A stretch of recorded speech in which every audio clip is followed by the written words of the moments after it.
Diddy in the building. Oh. So it's extravaganza today, but continue. We're gonna get tired. We're gonna talk about it. I just want to make sure you. Tommy Hearns. I mean, the only thing about Shakur is he's gonna play defense to a point where he may not get stopped, but Tommy's gonna win like 12-0. And he can't. And Shakur got to avoid that right hand. That right hand land, Shakur's going to sleep. No, I think what happened is the referee would be like, dude, you're going to have to fight, man. You can't be running around the ring like Martin was when his fight Tommy Hearns. Like you disqualified.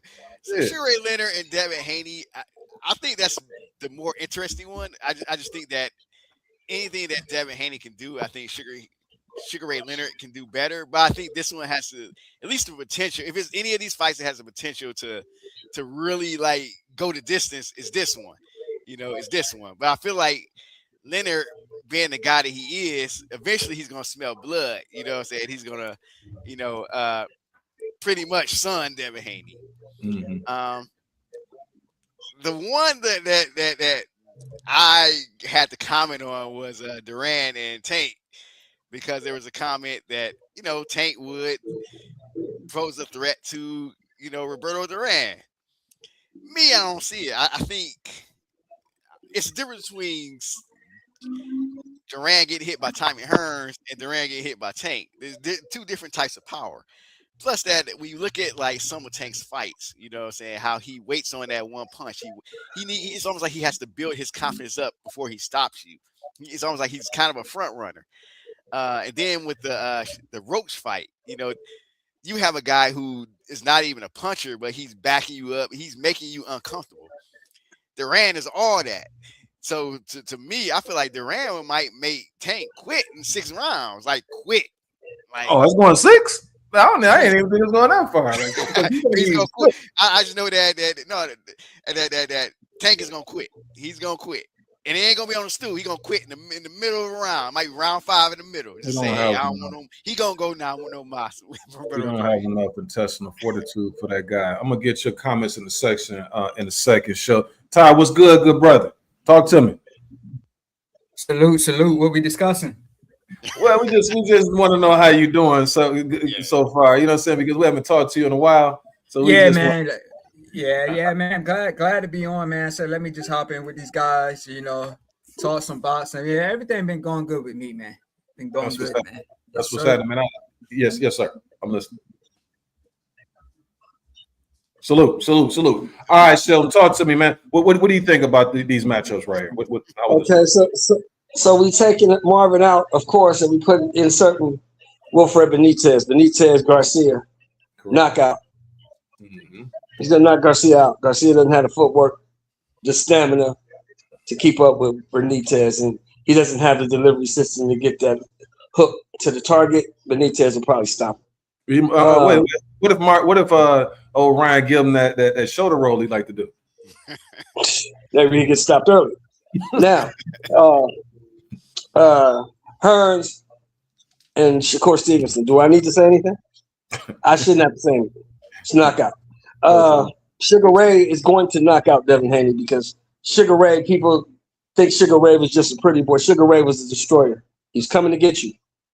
If you didn't fight, he was coming to knock you out. Sugar Ray's going to knock him out maybe within 7 or 8. And Duran's going to knock out Tank maybe around. Tank's a tough guy. We'll give Tank 8 or 9 rounds, but Duran eventually is going to knock him out. Make sure you hit that like and sub if you haven't done so already. You got your boy over there, Bruce. He says, what's up, guys? What up, Bruce? Everything good with you? What's up, bro? Everything hood with you?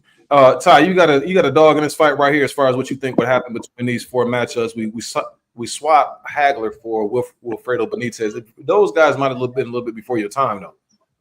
Yeah, they are before my time, but man, all those guys up top are legends, man. Like Dan heard about them. He got so many politics, Tank not fighting the best, putting rehydration clause on the guy. So I mean, all the guys up top to me wins. They beat all the guys at the bottom. Yes, sir. Talk to me about this then. Let's because this might be a little bit too much for old Tank. And I ain't giving Tank no 9 rounds because I think Tank, he always has to have the advantages against guys. When he doesn't see any chinks in Duran's armor, it's going to be a wrap. He's going to try to figure out. You see, so that's why I say I don't think it's gonna go that far. As soon as he see that dude coming like he was coming against Buchanan, then it's a done dot. All right, but now these guys right here, what would happen? You know, I'm gonna remove Floyd because we know Floyd was got to get busy, man. Let's talk about Manny Pacquiao, prime Manny Pacquiao, prime Cesar Chavez, Julio Cesar Chavez. What will happen in those fights with old Tank? He loses all three. You agree with that, Bill? Is Bill still there? Or he on that Flint Wi-Fi? Gotta watch Bill Wi-Fi, man. You on that? Yeah, he loses all three. Loses all he doesn't three. beat any of those guys. Yeah, he doesn't beat any of those guys. All right, Ty, talk to me. Man, I got everybody on the bottom beating Tank, man. Pacquiao in his prime was just too fast, man. Too dynamic. And of course, you seen like once he even started fighting the bigger guys, he was stopping them. You know what I mean? So yeah, Pacquiao, it's too explosive, too fast, good with the footwork. Of course, you know Mayweather is when he was Mayweather at the time would be Pretty Boy. So when he became Money Made, you know, he was the technician, but Pretty Boy with Bank, like we seen what he did with Gotti. So I got everybody on the bottom. Chavez had so many fights, too much experience. So everybody on the bottom beats Tank. And he got an iron chin on Chavez, and he got heavy hands. But let me say this, man. I'm gonna go off course a little bit because yesterday, you know, I went out. I was checking out some of those World Cup games and things like that. I had a really good time. Very, very good birthday weekend. But for the most part, man, I was in the house like LL when he played Marion. You understand what I'm saying? So when I was in the house, I was checking out old Floyd Mayweather, man. And so some of the fights that I took a look at, I looked at the Baltimore fight. I looked at the Gotti fight. I said, this dude right here has some unrealistic expectations for him. If you get a chance, if you haven't watched those in a while, go back and listen to what the announcers are saying. They want this dude. He was whooping on Baltimore in the 5th round. He was hitting this guy with a lead right hand, but he was doing it like he was embarrassing him. Like, I can just hit you with this all the time. Boom. And then he'll go ahead and come back a little. Boom. Then he hit him again. So by the time they get to the 9th round, now mind you, Baltimore walks around probably 30 pounds heavier than Floyd. Like, Floyd wasn't really a 147-pound fighter at that time. He was just moving up to that weight class. He looked very small.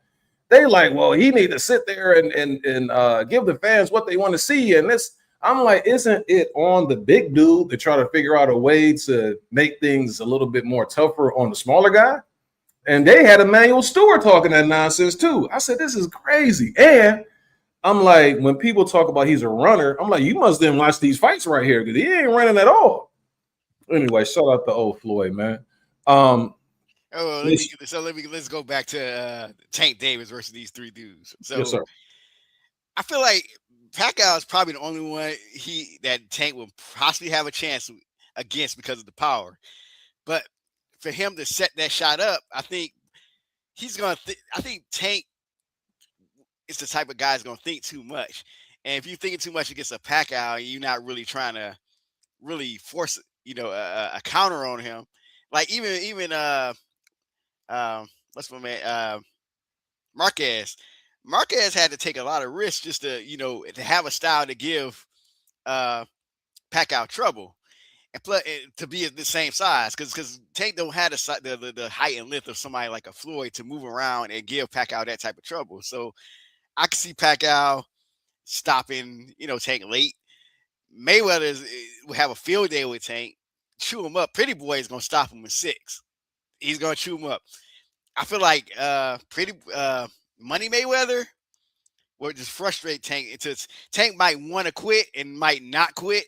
You know what I'm saying? But he's going to want to quit because of the frustration. But Pretty Boy Floyd stops Tank within 6 rounds. Chavez, Tank quits again. He's going to quit against a Chavez. So he doesn't beat none of these guys at their best. Might not be at his best. He don't beat none of these guys. No. Pacquiao, I would have to heavily favor. I mean, you always got a puncher's chance. But at the same time, Manny Pacquiao, because again, I can't give you credit for something that you haven't done. You've never challenged yourself against the top dudes. I've seen Manny do it all the time. Like when he was coming up like a whirlwind. Mhm. This dude is fighting all of these tough, all-time great caliber type dudes. And he's dusting a lot of these dudes off. Think Tank versus Morales. Morales would beat the brakes off of Tank. Yeah, that'd be tough, man. You talking about El Terrible? Yeah, Eric Morales. Yeah, El Terrible was a cold dude, man. But again, that's that era. That era just has so many different, guys who have slightly different styles to them too. You know what I'm saying? But Tank wouldn't have did that. Tank would have been trying to get like one of them smaller guys to come up. He's trying to fight what's my man name? Ricardo Lopez or somebody like that. But yeah, man, it's the baddest boxing podcast. So make sure you hit the like and sub. Also for Legend, man. Legend be putting in that work. And then again, hit the like and sub on both channels. We don't want to run these dudes off. You understand what I'm saying? So you ain't got to debate them today. Go ahead and talk to them pleasantly so that they'll stick around. All right. I got 2 days left. You see where I'm gonna be, man. This time I'm chilling. I'm at the Fairmount.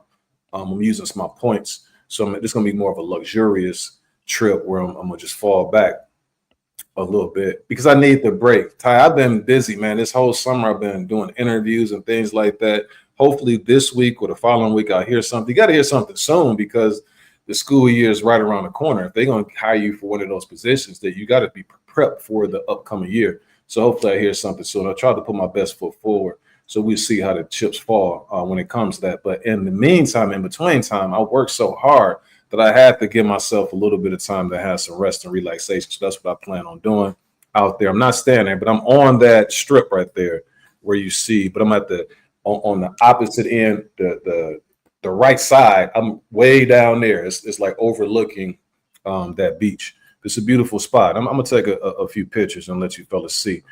So I'm leaving 5:40. So I got enough time to get some things done. You understand what I'm saying? So anywho, today is the 19th. I'm just gonna briefly go over these with you guys. I'm not gonna pull up the video footage of it, but today is July 19th. What I mentioned was a couple fights that took place. Now, one of the fights is 3 fights. One fight was of a guy who's going to fight next week, which is going to be TSZYU. This was the second fight against Fundora. Talk to me, Vail. What do you remember about that fight, man? Fedora beating the brakes off his. Do you think the first fight had some residue on it? A little bit, because Zoo was never the same after that. And when I first saw that first fight, I thought, okay, the cut may have had something to do with it. But it seems like Zoo was just never the same. Maybe it's more than the cut. It's like maybe it's the punishment he was taking while he was cut. And Fedora seemed to be more confident by the second time he got in there with Zoo. So yeah, it was basically and I think this is after Zoo lost to was it Bakram. Yeah. Mm-hmm. So he was already kind of damaged. It wasn't going to get better fighting Fedora at his best after Fedora been improving, for the last few years. Mm-hmm. So yeah, that fight happened a couple years back. Ty, talk to me about this fight last year. This was that night. So yeah, Manny Pacquiao coming back after several years off, and he was taking on Mario Barrios. My question to you, Ty, do you think that Pacquiao won that fight, or would you have given him the nod over Barrios? To be honest, I don't think Pacquiao really won. He did great. Don't get me wrong. He looked good for his age, but I think that the fans were just so happy to see Pacquiao back, because I remember he was coming in throwing shots that weren't really landing, and the fans were just cheering him on. But at the same time, I felt Barrios held back because he felt like he was in the ring with a legend, and he was just taking it easy on, hey, I'm fighting an old man. So, but I felt like Barrios could have did better as a champion. But yeah, so all around, it was good to see Manny back in there. But I really wasn't happy with the fight. Like I said, I just felt the crowd was cheering him on when he wasn't landing shots, and Barrios just held back. So I wasn't too impressed with the fight. But I don't think Pacquiao really won it. The most disappointing to me, I remember in that fight, was Mario Barrios. His corner kept telling him, like, dude, stop touching gloves, stop showing so much respect to him. Then as soon as the round start, he touching gloves when he was like, you want to hug him and stuff like that. So he's like, he was in awe of being in the ring with that legend. And then earlier that day, last year on the 19th, Shelton, do you remember this fight right here, Usyk and Dubois too? Of course I do. You know I remember that fight. What do you recall about that fight? Usyk just put a stamp on it. Showed you this dude does not belong in here with me. We get this dude out of here in 5 rounds. Was that the Hit most? this dude with a shot he don't see. This dude is not very good. Was that the most dominating performance you've seen from Usyk? No. He was supposed to do that to Daniel Dubois. Daniel Dubois wasn't skilled enough. The most dominating performance to me was the second AJ fight, because he actually had to go through some adversity in that fight and come back and put it on AJ and damn near stopped AJ. So, yeah, that's his most impressive performance. Him beating Fury, I wasn't impressed because I never gave Fury a chance to beat him. Fury's too slow. He's too slow to beat that guy. Wow. Can I chime in on that? Talk to me. Man, like Usyk really impressed me with that fight, because like everybody had, their thoughts was, was the first fight, the low blow, was he faking it? Was he trying to buy time? So that was his chance to go in there and correct that wrong, shut the fans up. And what did he do? Man, he caught Dubois with that shot. Once Dubois got up, what did he do? He went straight to the corner. He didn't get up like, hey, man, I want to continue to fight. He walked straight to the corner. Like, that was a bad knockout. So, man, Usyk really impressed me. Showed me his skill set in that fight. So he showed us why, he was the undisputed heavyweight champion of the world. And as far as Pacquiao and Barrios, I meant to say, the fight was a draw, so I was cool with that decision. And then, Bill, was that the most impressed that you were with Usyk in that Dubois fight? I would say so, because I felt like Dubois had improved up to that point. He kept improving. And of course, there was that question over the body shot. But Usyk did basically put it on. I didn't pick Dubois to win, but I thought it'd be at least a more interesting fight than their first fight. And the same thing happened. And it's almost like the same thing happened without the body shot, and Usyk just did more. So. Yeah, no, that was like, because why I was so impressed in that fight was because of the fact that was the most aggressive I saw him early in a fight. You know what I'm saying? He was willing to exchange with Dubois. But I think that, with a master like that, a master pugilist, what they're able to do is, if you give them that second go around, then they're going to find out some of your weaknesses and some of your flaws, and they're going to take advantage of that. And that's exactly what he did. So he proved that he had to be top 1, top 2 pound for pound with that performance at that particular time. Shout out to old Usyk. Today is National Ice Cream Day, man. Fellas, go ahead and get you a scoop, man. Also National Play Day. So we can have a good time, man. You can joke around a little bit. It's National Daiquiri Day. National Play Day. Play Day. Be a little playful. You understand what I'm saying? And then also National Daiquiri Day. So we ain't have to get you a daiquiri, but get you a little sip. You understand what I'm saying? And then also get you one, because my birthday was Thursday. So you go ahead and celebrate. And I said that I'm going to continue to celebrate as long as I get birthday wishes on social media. So as soon as I got that last one this morning, I said, I'm going to turn up one last time. You understand what I'm saying? Make sure you go ahead and donate to the machine, man. If you want to go ahead and put something in that cash up, get your boy Caprihinian out there in Rio de Janeiro. You understand what I'm saying? Over there on Copacabana Beach, right? And she just texted me just a second ago, asked me what time I'm getting there. I'll be there, baby. And then also donate to Tank Davis' best supporter, and that's Lavelle Jackson right there. His telephone numbers, text him, and then go ahead. But I'll take your money though. Yeah, he'll shoot you one of them shirts right there. He probably give you one of them chains. I mean, not chains, but bracelets over there too. All right, man. Hit the like and sub button. Let's go ahead and get to it, man. I'm gonna start with Ty on this right here. Yesterday, you had Pacheco. He stopped Emmanuel Lean in the main event. And then it strengthens his title push some would say. But what did you see, Ty? I saw what you put in the chat earlier. But let's go ahead and hear your bird's eye view in terms of what you saw. Yeah, I just felt like from the first round to the last, like Pacheco, his reach, like I said, he reminds me of a shorter, more skilled Fundora. Like he knows how to use his reach. He pops off with the jab, and he kept doing it. You know, he kept his distance. You know, like when Aleem was trying to come in, you know, he was backing up. Like when they were tying up, he was going to the body a lot. I think he had Aleem hurt in the 5th round. He landed some nice uppercuts. You know, when Aleem was in close. Like I said, he's doing good body work. And he also got Buddy McGirt in his corner. So like he's got a great trainer. So he just had all the advantages on his side. You know what I mean? So like tall guy, like I said, it was just hard for Aleem to come in. What really impressed me was like when he fought Lester Martinez. Lester Martinez is a big guy. And he kind of reminds me in a sense like Canelo. He's got a frame like Canelo, and he went the distance with him. But Pacheco, I guess, you know, styles makes fights, and they say that for a reason.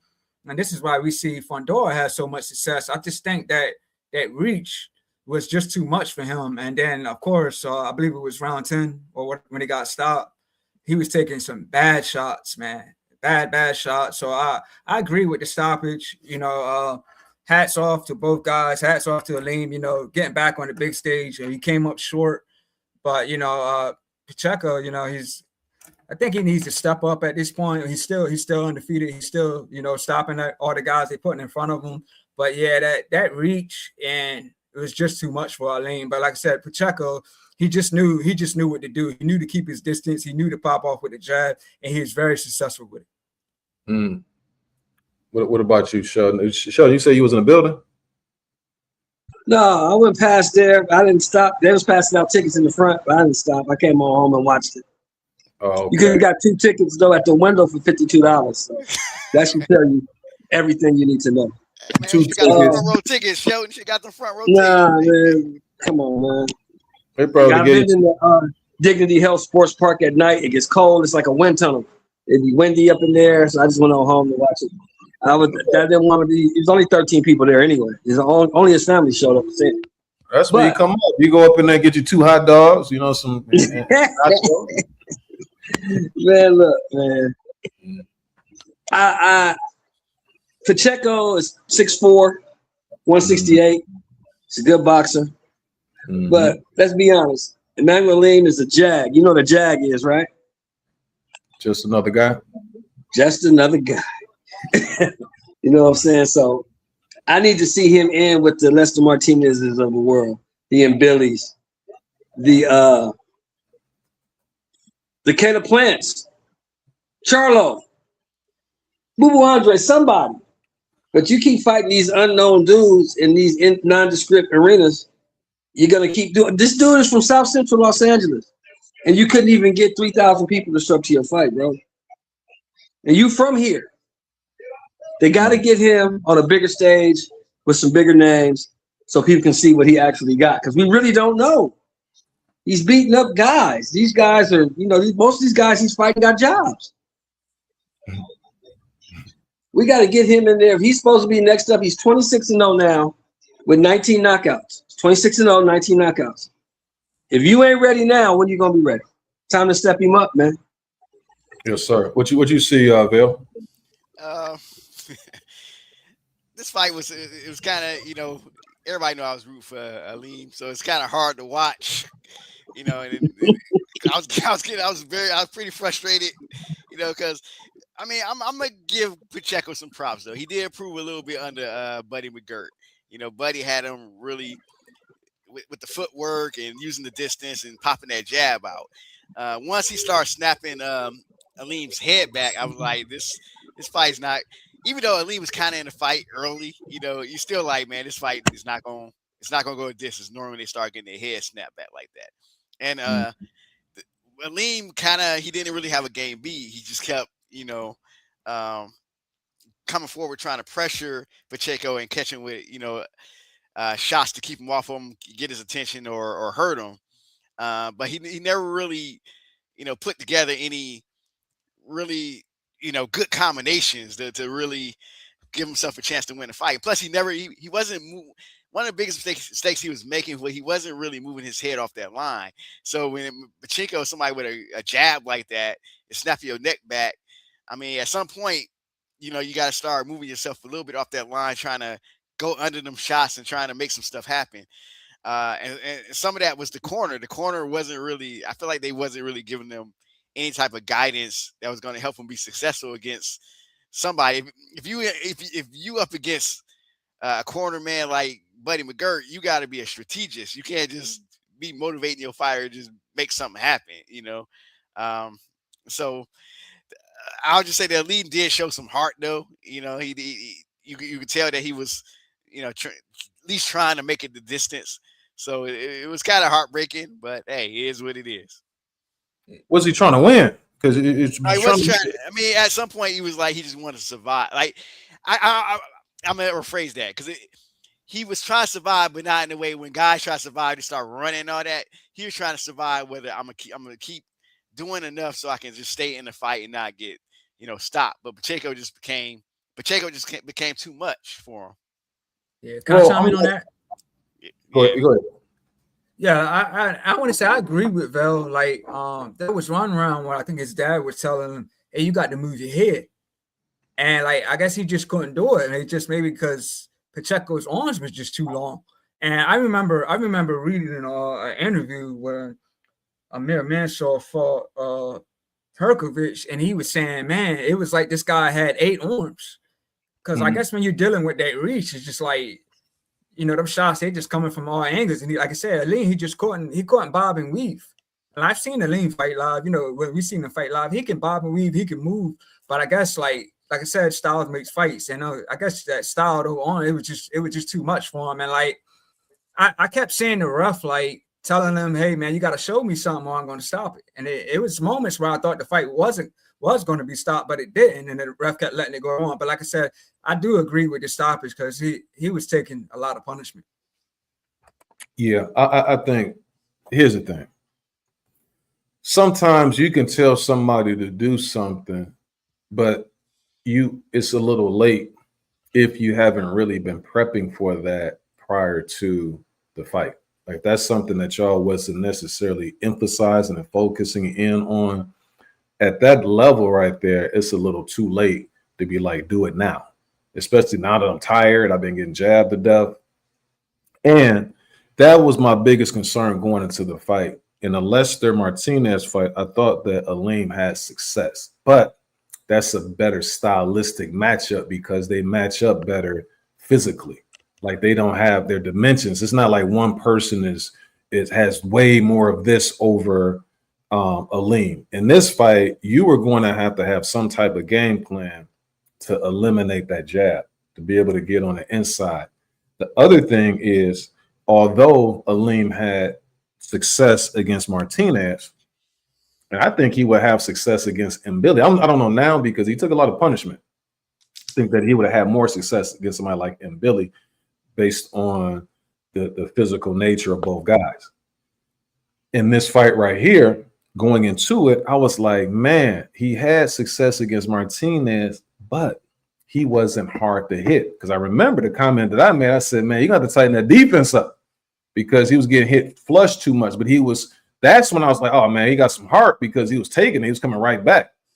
But when you get hit at the end of shots, when you are stationary like that for somebody who's long and they can just target and hit you, you know what I mean? Because they just can see everything. Because and then you get more and more tired as the fight goes on. I thought that's what his problem was. Hopefully, my heart goes out the lane because that was a lot of punishment. I just hope the good fella's all right. You know what I'm saying? Did they take him to the hospital afterwards? Because that was a lot of punishment. No, I knew they just got out the ring. I didn't know they didn't stay in the interview or not. I didn't know they just got out the ring, so it's a possibility. And I think he was bleeding out the mouth too. Yeah, that was a lot of punishment that he took. I ended up last night. I was tired, man. I went, like I said, I was checking out that World Cup game, the France and England game, and I was talking to a little lady from New York. Still LL Cool here, man. You understand what I'm saying? But anyway, when I got back, I had me a little meal. I got a little tired, so I fell asleep. I woke up, and then I was watching the fight, and then I think it was like the 5th round. I fell asleep, then I woke back up, and then that's when I saw the highlights of the end of the fight. And like I said, I just saw the punishment that he took. Hopefully, he could take a little bit of time off, and also hopefully that he got rewarded enough in that fight where he can secure a little bit of his future also. But Shelton was talking about moving forward. But before we get to moving forward, these are the punch stats right here, right? So Aleem, as far as total punches, the big disparity was going to be that jab. You see how over 100 jabs that Pacheco landed over Aleem. When it comes to the power shots, he didn't, I wouldn't say held his own, but he was closer than the total jabs. However, the total punches was 266 to 91. And then answering the question of what it is that Pacheco is going to do next, Hearn is targeting Jaime Munguia. What do you think about a potential matchup between Munguia and the Pacheco that you saw yesterday? Who would you favor? So I see how they try to zip through Shiraz and try to dismiss Shiraz. Like, oh, that's too much. So I guess you're not the monster that they try to make you. So with Jaime Munguia, y'all know I'm not really that high on Jaime Munguia. So I would probably favor Pacheco in that fight. I think Munguia is, might be a little chinny. Ty, what do you think? Who you a favorite? Me, honestly, I'll probably roll with Pacheco because, now don't get me wrong, Munguia's got a ton of experience, man. Like almost 50 fights. You know what I mean? That's plenty of experience. That's probably almost double the fights Pacheco's got. But I don't know if he's been in there with somebody with that height and that reach. So I think Pacheco, if he sticks with that game plan, don't stay on the inside, stay on the outside, pop the jab, keep your distance, listen to his corner. I think it could potentially be easy work for Pacheco, but it all depends on what their game plans is. If Jaime Munguia is going to come in aggressive, if he's going to use his footwork, it all depends on everything. But me personally, I'm going to lean towards Pacheco. Even that's like a step up fight, I still think he'll take it. He'll get the job done. What about you? He reminds me of a Fedor, so the length for sure. What about you, Shug? Let me tell you something, man. I know Vel has this affinity for Emmanuel Aleem. Emmanuel Aleem is not Jaime Munguia by a long shot. Right now, Jaime Munguia got confidence coming off that Canelo beatdown and beating down the boy that he took the belt from. After that, he fought the French guy, came back, knocked him, beat him. He just took the title off the other cat that beat up Caleb Plant. You put Pacheco in there now. Pacheco ain't fought nothing comparable to a Jaime Munguia. Nothing close. You put him in there, Jaime Munguia gonna beat him up. That dude needs some more experience. He needs to be stepped up properly. He's fought nothing but forklift drivers and pizza delivery guys. That's all Pacheco ever fought. And the last pizza delivery guy he fought, the guy from Africa, put him on his pocket.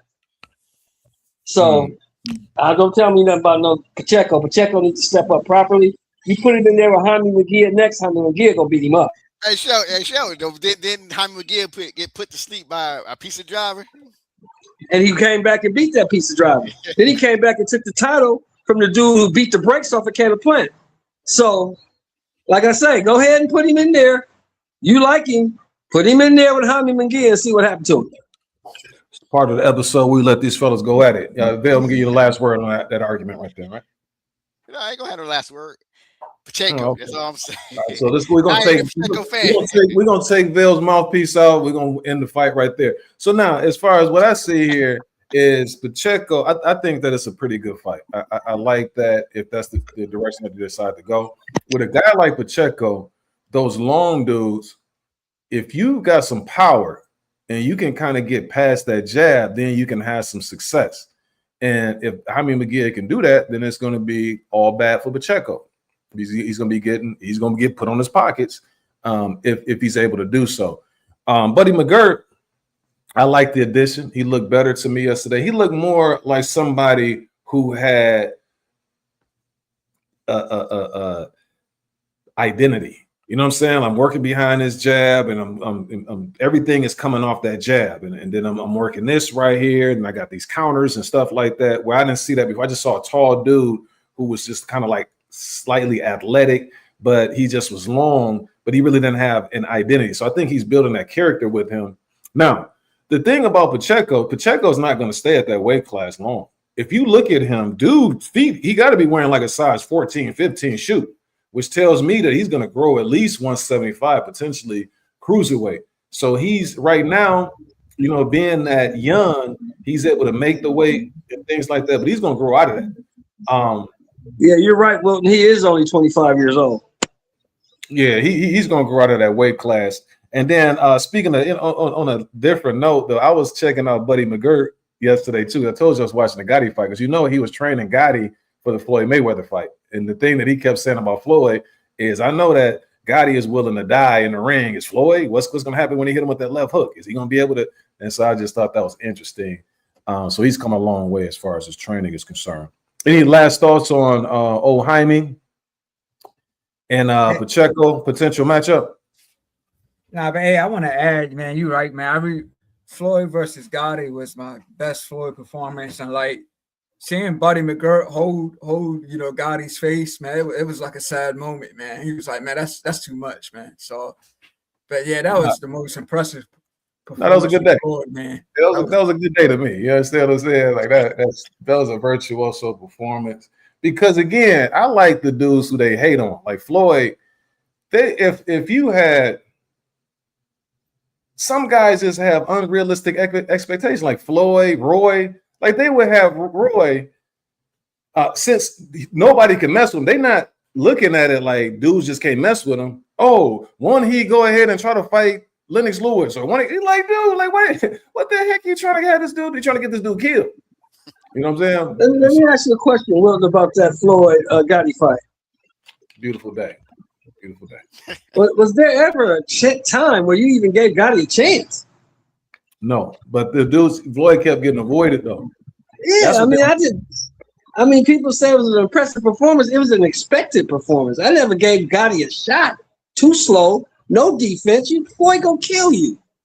Right. See, you know what they were looking at? What's-come had beat Joey Gamache. He had knocked out Joey Gamache, and what Gotti used to do is Gotti used to somehow he would get in the ring or he would weigh in, and then the next day, like 20 pounds bigger. You know what I'm saying? Like, I don't know how he used to be able to do that. He'd make the weight, and then at the next day, he 20 pounds heavier than the dude that he's facing. So I think they thought that he might. Why don't you ask Devin Haney how he did that? Devin knows. Well, that's what they say about Devin. You know what I mean? I don't know what the truth is, but I do know this. That's what the numbers bear out. When that dude fought, and he fought Regis Prograis, he weighed in at 166 for 145. That's what they say. I don't know. They be lying on Devin. That's why they find him. That's why the California Athletic Commission fined it. Said, dude, you're too heavy. You can't do that. It's not in the rule book. You know, I don't know a rule that say that you can't do that unless they got like a I'm not going to argue with you because I didn't read the California real book, but obviously they found one because they sure took some money from you. So they found a rule or they made it up. Let me go ahead and take a look. Let me go ahead and take a look into that as we go to the next topic. Let's go ahead and do a little research on that. All right, man. So we got the winner. Ty, did you get a chance to see Andy Cruz? That was like the most impressive I've seen him. He wasn't fighting much of an opponent, but he looked good yesterday. I like the power. I like the composure. You get a chance to see him yesterday, Ty?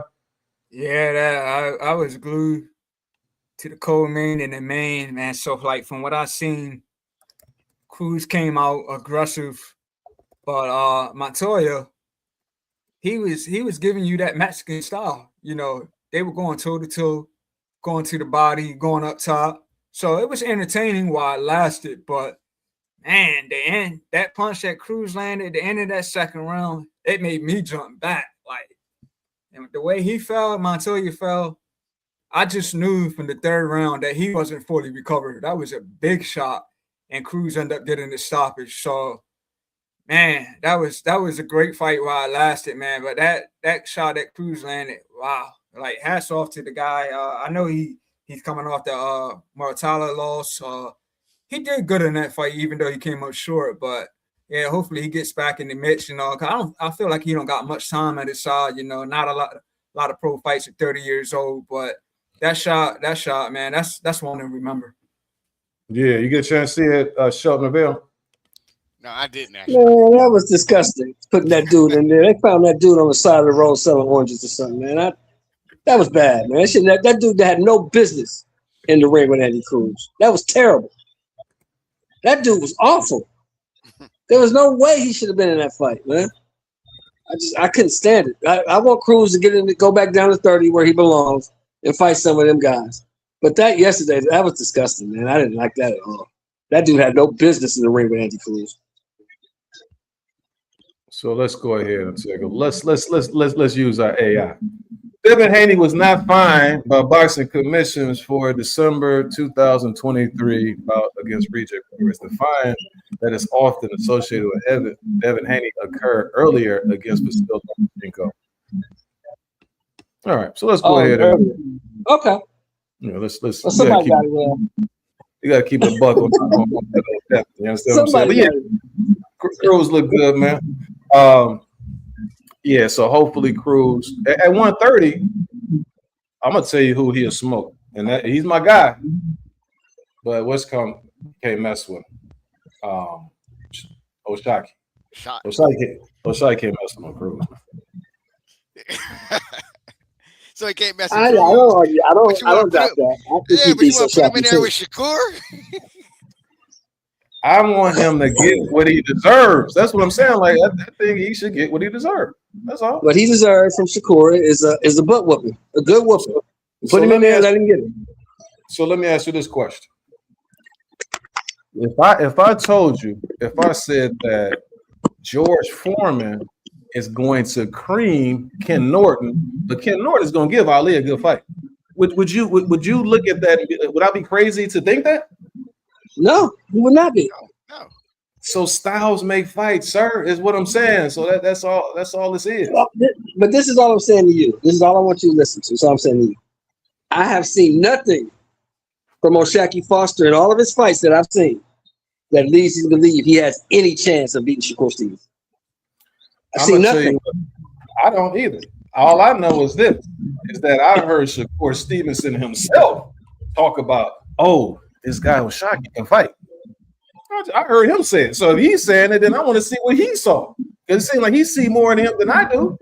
So let me see you in a ring with him to prove what your premise is in terms of him being able to fight. That's what you said. And I agree with that wholeheartedly. But the problem is that this is becoming such a business where you know and I know, and everybody on this panel knows, there's no money in an O'Shaquie Foster fight. Ain't no money in that fight. Shakur already got the money. He's signed with Zuffa. They don't need it. Exactly. For money. It ain't no money in fighting O'Shaquie Foster. I don't care how you slice it. Ain't no money in that dude. Ain't nobody putting no money behind that cat. That's what again, as a boxing fan, I don't subscribe to the pocket watching. Like I'm talking about what you say though. Like again, don't talk and don't say anything on my TV or don't say anything on my screen that you're not willing to go through with. If you say, Mr. O'Shaquie Foster, if you beat my little brother, then I'll fight you. As soon as you say that, then I'm holding you to that. That's all I'm saying. You know, regardless, you the one who said. I just believe different because I don't believe any of these dudes' mouths is prayer books. They all lie. So I don't take nothing they say serious. I just watch what they do. I don't listen to anything that they say. All these dudes are liars. I take every last one of them. A man say something because I don't hold anybody more accountable than what I'm willing to do myself. So if I say something as a grown man, even when I wasn't grown, if I said it, then you can count on it. You can believe it like you've seen it with your own two eyes. But you come from a different generation than these dudes. Your generation and this generation, two totally different generations. Totally different. Don't matter. Ain't nothing you subscribe to in your generation when you was in your 20s is applicable today? Nothing. No, sir. It's a certain standard. It's a certain standard that you have to hold people accountable to, or you'll be willing to accept anything. And I'm not willing to accept anything. But these dudes don't live by that. Is what I'm trying to tell you. I'm seeing. Now you've seen something different. But these dudes today do not live by that standard that you living by. They don't live by that. They do what they want. They say what they want. If it's not true, they say, "Okay, my bad," and move on. They don't care about integrity or having to work. They don't care about that. None of them. I'm saying David Benavidez do what he said he was going to do.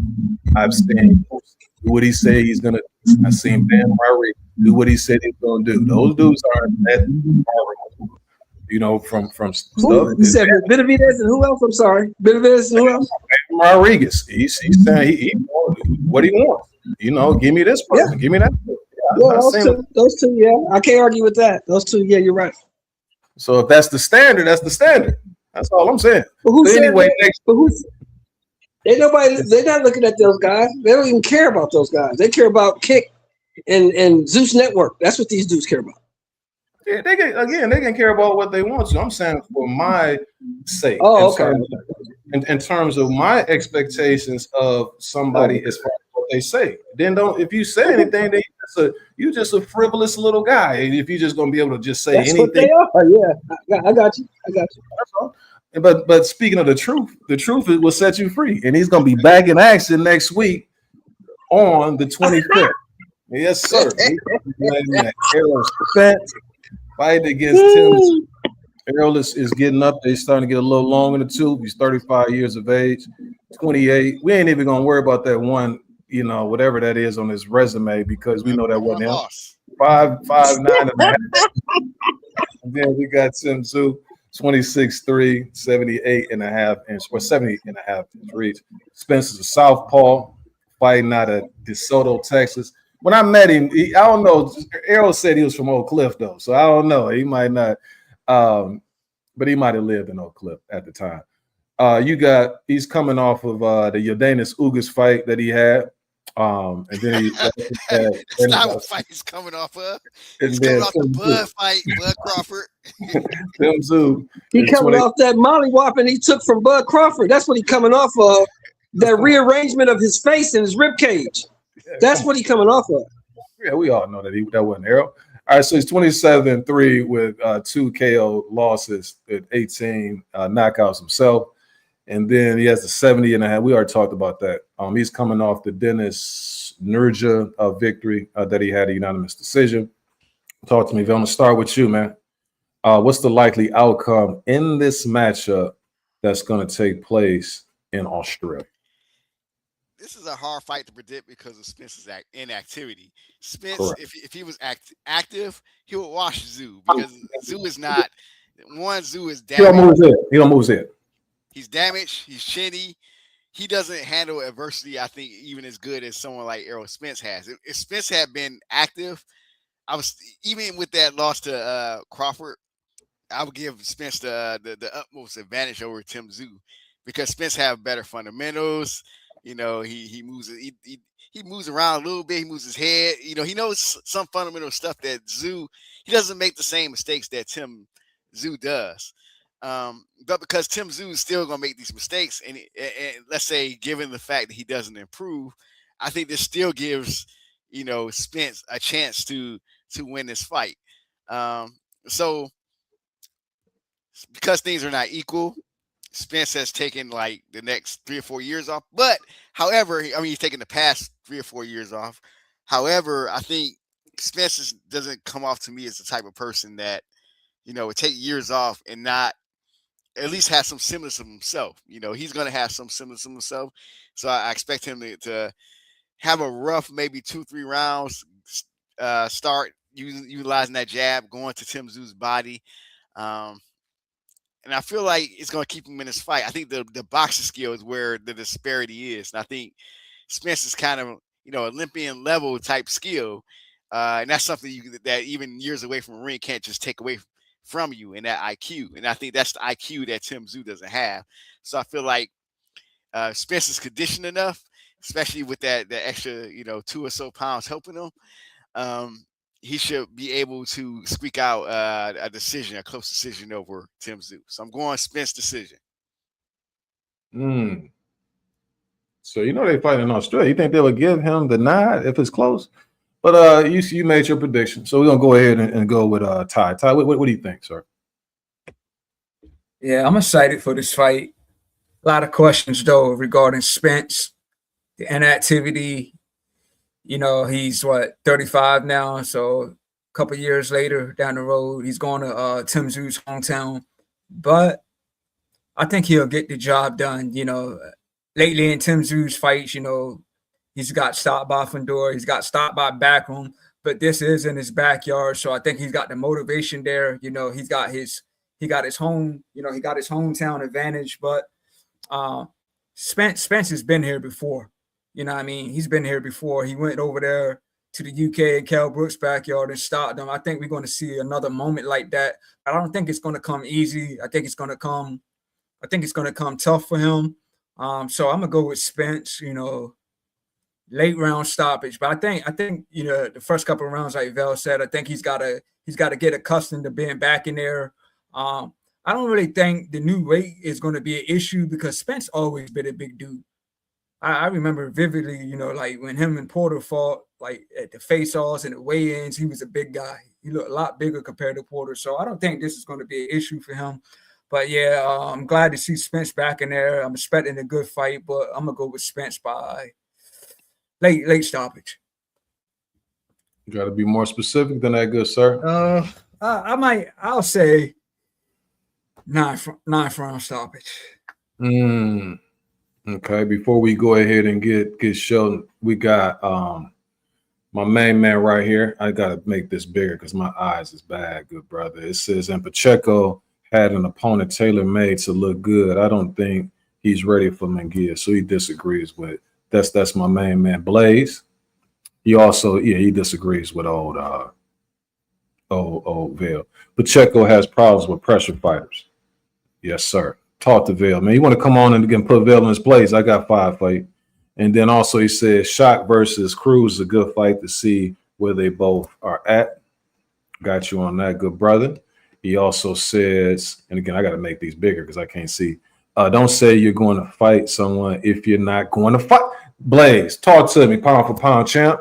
Yeah, Blaze is that dude. He know his stuff. You know what I'm saying? Just keeping it real. You can't talk like that if you ain't about it. That's what Masterpiece say. He bought it. Boost does what he says. Is that right? That's right. All right, we will give Boost that. I ain't gonna front on Boost today. All right, Sheldon, what do you think those gonna happen next week in Australia? Well, my heart is with Errol. I would love to see Errol win, but like I said, I've been watching the sport since '69, and I've seen 4 people do it. I saw Muhammad Ali do it. Sugar Ray. I saw Sugar Ray Leonard do it. I saw George Foreman do it, and I saw John Jones do it. Take off 3 years. And come back. The only thing with Foreman kind of put him like he fought a whole bunch of fights. Like it ain't like he just came back cold turkey like this. But he's one of the 4 guys that I've seen to take off 3 or more years and come back and be successful. I haven't seen anybody else do that. What you say? I don't think Spence is of the caliber of any of those 4 guys that I mentioned. I don't think it's possible for him to do this. I think TSZYU gonna beat him like a rented mule. But he has all opportunity on the 25th of July to prove me wrong. I just don't see it happening. I think he's going to stop. I think Spence is going to stop somewhere between 9 and 11 just because he don't have the stamina. He's been sitting on the couch for 3 years. And you're going to come back and fight this guy? This guy's been losing, but this guy's been active. He's been fighting. You've been eating chips and riding your horses. I think he's going to beat you up. I got TSZYU stopping Errol Spence anywhere between 9 and 11 rounds. So 10 rounds. So this fight right here, man, one of the hardest fights to predict. You know what I mean? Because Spence, like you say, Vail is returning after almost 3 years off, and he took that pounding against Terrence Bud Crawford. Zoo has been active, but he's been taking a lot of punishment. Now, in a situation like that, I get to that in a second. As far as the breakdown of the fight, Spence at his best at that elite jab, high work rate, excellent fundamentals, and then he also has a lot of big fight experience. Again, the concern is going to be that layoff, the wear and tear from the accidents, and then coming off a beatdown, and then moving up in weight. A lot of people not mentioning that. ZYU, his strengths are he got heavy hands, and he's pretty good when it comes to pressuring. Doesn't move his head a lot, so that's going to be the concerns. The defensive liabilities, and the damage that he's taking, and then sometimes he's too willing to trade punches against like Backroom and Fundura, and it kind of did him in. But again, he's at times he's excellent as far as his counter punching when he's on. And then he's naturally, I don't know, as far as who he's been fighting at the higher weights, he's naturally used to fighting bigger guys. And then also his a huge advantage that I think is going to play a factor is being at home. I know people refer back to the Brook fight and stuff like that, but again, that's prime era, before the accidents and all of that type of stuff. You know what I mean? And then also you got to factor in Brook. Even though I thought that was a quality victory, still was coming off of the fight that he had against Triple G. Spence must establish that jab early, attack ZYU's body, and prove that the old engine is still there. Is it still there? And ZYU, he got to start fast and make the older fighter, work every minute of the fight, force those exchanges. In this fight, I look at it like this. I'm looking at Sugar Ray Leonard versus Hagler. I remember vividly when that fight was announced. I'm like, he's going to get creamed. Now, I didn't know that Sugar Ray took 4 fights that year, and he fought against some high-level guys. He had some matches that people didn't know about, and he won all of those matches against those dudes. So he secretly did that before he fought Hagler. I don't think Spence is doing that. Also, I'm looking at a couple of weeks ago, you had De Los Santos, and he was fighting against in that rematch that he had, and he got knocked the heck out being off that long layoff. And I thought I thought he may have had Ryo's number, but when I looked at him and he looked so rusty, and he wasn't off nearly as long as Errol, dude, you putting yourself, it's too many things that he has to overcome in this fight, and you don't know until you get in that ring. Like, you might be doing all type of good stuff inside the training camps and stuff like that, but it's a whole nother thing to be in that ring. I love Errol to death. He's my favorite fighter, but I just don't think that you can overcome all of these obstacles that you put in front of you. I think it's going to be competitive, maybe rounds 1 through 4. I think ZYU's going to be starting to pick it up like rounds 5 through 8. And I got a 9th round stoppage for old Tim ZYU against my favorite fighter, Errol Spence, just due to the fact that you got too many obstacles to overcome. So I hate to say it, but I got to, speak the truth. I can't sit up here and be like Shakur Stevenson, being able to say anything and lying. Like, I'm not going to do that. Telling the truth. Errol, I'm with you, though. All right, man. Also next week, you got the other reason why he's going to lose, somebody posted this the other day too. Did you see Errol when he got off the plane and then they had the Aborigines who was playing that music for him and doing that little dance for him? So somebody said, I'm sorry, but Errol finna get smoked. He done let them Aborigines put them roots on his ASS as soon as he got off the plane. So they put the roots on. So He'll be all right. I don't think he's that superstitious. Man, ain't about superstitions. They got stuff that they can do. You understand what I'm saying? It's like when a lady puts some period blood in your stew. You understand what I'm saying? Hey, can I ask Val a question? Yes, sir. Val, did you see the interview with Andre Ward? Andre Ward and who? Spence. Huh? Oh, the whole that whole thing. Yeah, I saw that. 2 things stuck out to me. When the dude says, I don't know, man, this might be my last fight. Oh, man, I'm thinking about where I'm going to go on vacation after this fight. If you're thinking about that a month before the fight, you already lost. I think he just misses kids. That's Yeah, but see, that's the thing. Like, I don't know if the mentality, like, you've been off too long. Like, when you are in the midst of like fighting all the time, it's a little bit different than you saying, you know what, I got an itch to fight, but I don't have that same passion like I had before because I'm just thinking about killing this dude all this time previously. Now I just think that I'm looking at the guy and I think that I have, what it takes to be able to beat him because he wasn't on my level. But if you don't put in that passion, like you did before, if it's not in you. The other thing that bothers me too is if he was really like on his game, training the way he should be training, I don't think that he would be requesting 160 as opposed to the weight that it was before. You follow what I'm saying? Like if you were really getting busy in that training camp, then weight I don't think would be a problem. That concerns me even more as far as what his stamina is going to be because you're not putting the work in. You didn't prerequisitely put that work in. That last 2 pounds is hell to get off too, ain't they? It is. It is. So, Errol, man, I don't know, man. I just hope he don't get hurt, man. All right. Also, you got next week, you got Joshua. He's going to be fighting against Pringa. Pringa is a power puncher against the guys that he's faced, at least. Joshua's 29-4, 2 KO losses, 26 big KOs. Call him AJ, 36 years of age, 6'6", man, like a statue, 82-inch reach. Coming off he's coming off the Daniel Dubois fight, but also the Jake Paul fight as well. And you see the resume there. Pringa, who's ranked 35. If Joshua don't win this fight, man, he's in bad shape. 21 with 20 KOs, 6'5". He's fighting out of Edgewater, New Jersey. He's coming off a victory against a guy named Carmack that he won a first round KO victory. Bill, starting with you once again, good brother. What's going to happen? How long is this fight going to last? Maybe 2 rounds. I think Pringa has a puncher's chance.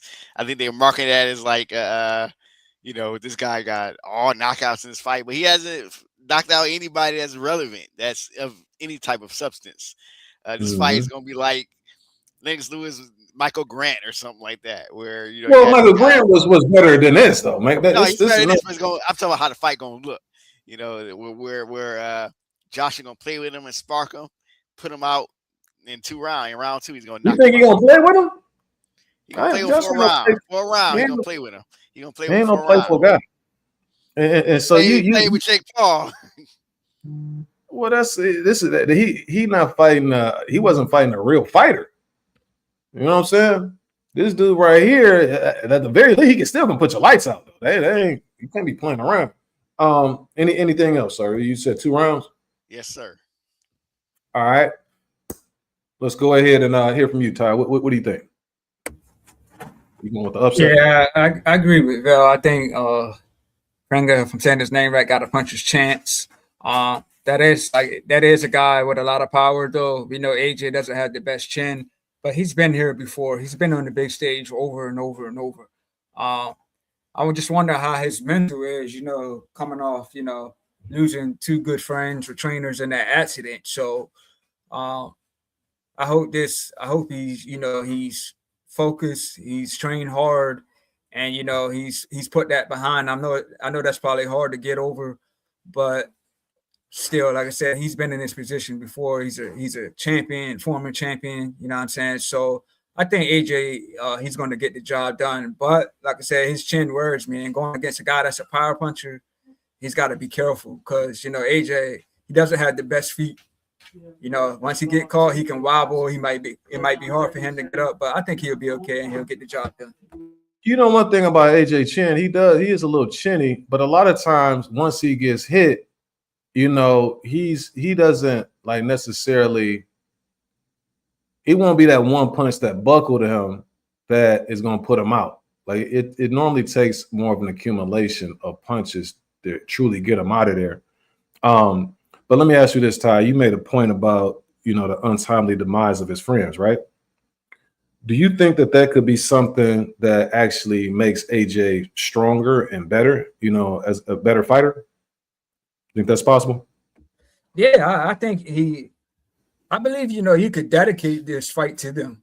So I think that could be motivation, or it can be not motivation. You know what I mean? But he's making a comeback. He's going to be in there next week. He misses it. So yeah, I think he's definitely going to use it as motivation and dedicate this fight to them.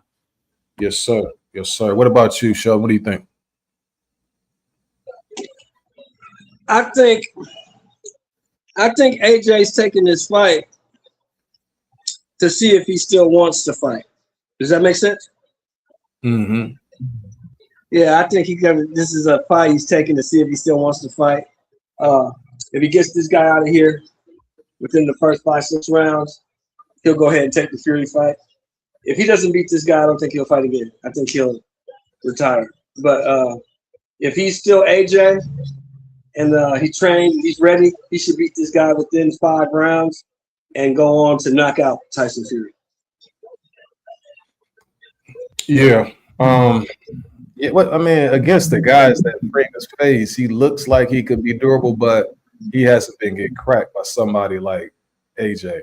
I think in this fight right here, if my more so, I would be more concerned with AJ because he had to take some time off because of injuries, and hopefully for him that wasn't like still a setback for him. Like he might have some type of injury in the fight. There's something that's reoccurring and it reappears, inside the ring. So that's my biggest concern. But based on what I saw from Pringa, he's just too stiff and he's too open, to me against somebody like AJ. So, make a long story short, I think that AJ is going to get this guy out of there. He hits too hard, and the guy is going to be hit too flush to last, to me, like to the middle part of the fight, because he doesn't have any finesse game to him to avoid what AJ is going to be shooting at him. So I can't see this going more than like 4 or 5 rounds. But on the safe side, I'm going to say 4 rounds. AJ is going to get this guy out of there, which is going to set up that huge matchup against the guy who's going to fight the day before, which is going to be Tyson Fury. He's fighting July 4th. And he's fighting over there in Thailand. I don't know if he over there partying in Thailand, he might not be the same guy because it's gonna be off the chain. Hopefully he'll wait till after the fight, to start getting all of that kicking it in. But Tyson, he's 35-2 and 24 KOs, 37 years of age. Haven't looked the same in a while since he fought Deontay Wilder. He's coming off a win that he had against a guy named Mahmoud. I don't know how to spell that. But they saying this guy right here, Watt, is 282nd. Are you serious? Is this dude this can't be right? I don't know. But anyway, AJ is fighting. Tyson is fighting that guy. If that's the case, this is sad right here. But anyway, within this watch, he fought one of the Klitschko's like what 12, 13 years ago. Are you serious? I think so. He's one of them that got knocked out by one of I think it might have been Vladimir like 13, 14 years ago. I had to check. Is this fight going a distance? It shouldn't. It shouldn't. Matter of fact, I'll say this. This is as bad as that fight we had last night. This is as bad as that fight we had last night with Montoya. It is. It is. But I'll say that. No. Let me explain this fight. Fury should. Marius Wash is the type of guy that somebody of Fury's stature, even if he's coming back and hasn't been fighting in a while, should get out within 5 rounds. However, if you look at the history of Tyson Fury and who he fights and how he fights them, these type of fights are the ones he just looks bad in. He looks horrible in. This type of fight, he comes in out of shape and like don't know where he's at or who he's fighting. But I just can't see Wash lasting the distance, in this fight. I can't see it. But at the same time, I know Fury is going to come in this fight not taking it serious, and it's going to be this is going to be an ugly and sloppy fight. But Wash is almost 50 at this point. He's old, so I think that Fury is eventually going to stop him. I feel like he's going to stop him maybe around in the I'll say the 8th round, but it's going to be a sloppy fight. And And the Fury you see, people gonna look at it and say, man, AJ should watch this dude. Mm-hmm. What about you, Ty? You know about is it Wash or Wash? Yeah, I probably seen him fight, but I've seen from his record, he's also all the big names, all the names we're familiar with. So I think Perry should get the job done. And Val mentioned, yeah, dude is past 45 years old. So you're talking about a heavyweight. I mean, how long can he go at 46 years old? You know, and you're a heavyweight. You know what I'm saying? So I don't think he's going to have the best stamina. I think this should be an easy fight for Fury. But I will say that I was still shocked, to be honest, that Fury couldn't get Matt Mudov out of there. I mean, maybe he just wanted to, show his skill set coming off those Usyk losses. But, like, to me, Matt Mudov is horrible, man. He's a big guy. He's got some power, but he's not really fast. And I thought Fury could just really got him out of there. But, yeah, I think this should be a winnable fight for Fury. Like, yeah, like you said, he's been in there with Wilder 3 times. I think that's took a lot out of him. So I would say Fury a late stoppage or decision. What about you, Sheldon? This guy has no business in the ring with Tyson Fury. None. This is criminal. That's why they do it in Thailand, because when nobody else sanctions it. This is stupid. I don't know what Fury gets out of this, but more power to him. He should beat this guy within 3 rounds. This guy has no business in the ring. So what you got? What's your prediction? Fury KO 3 rounds.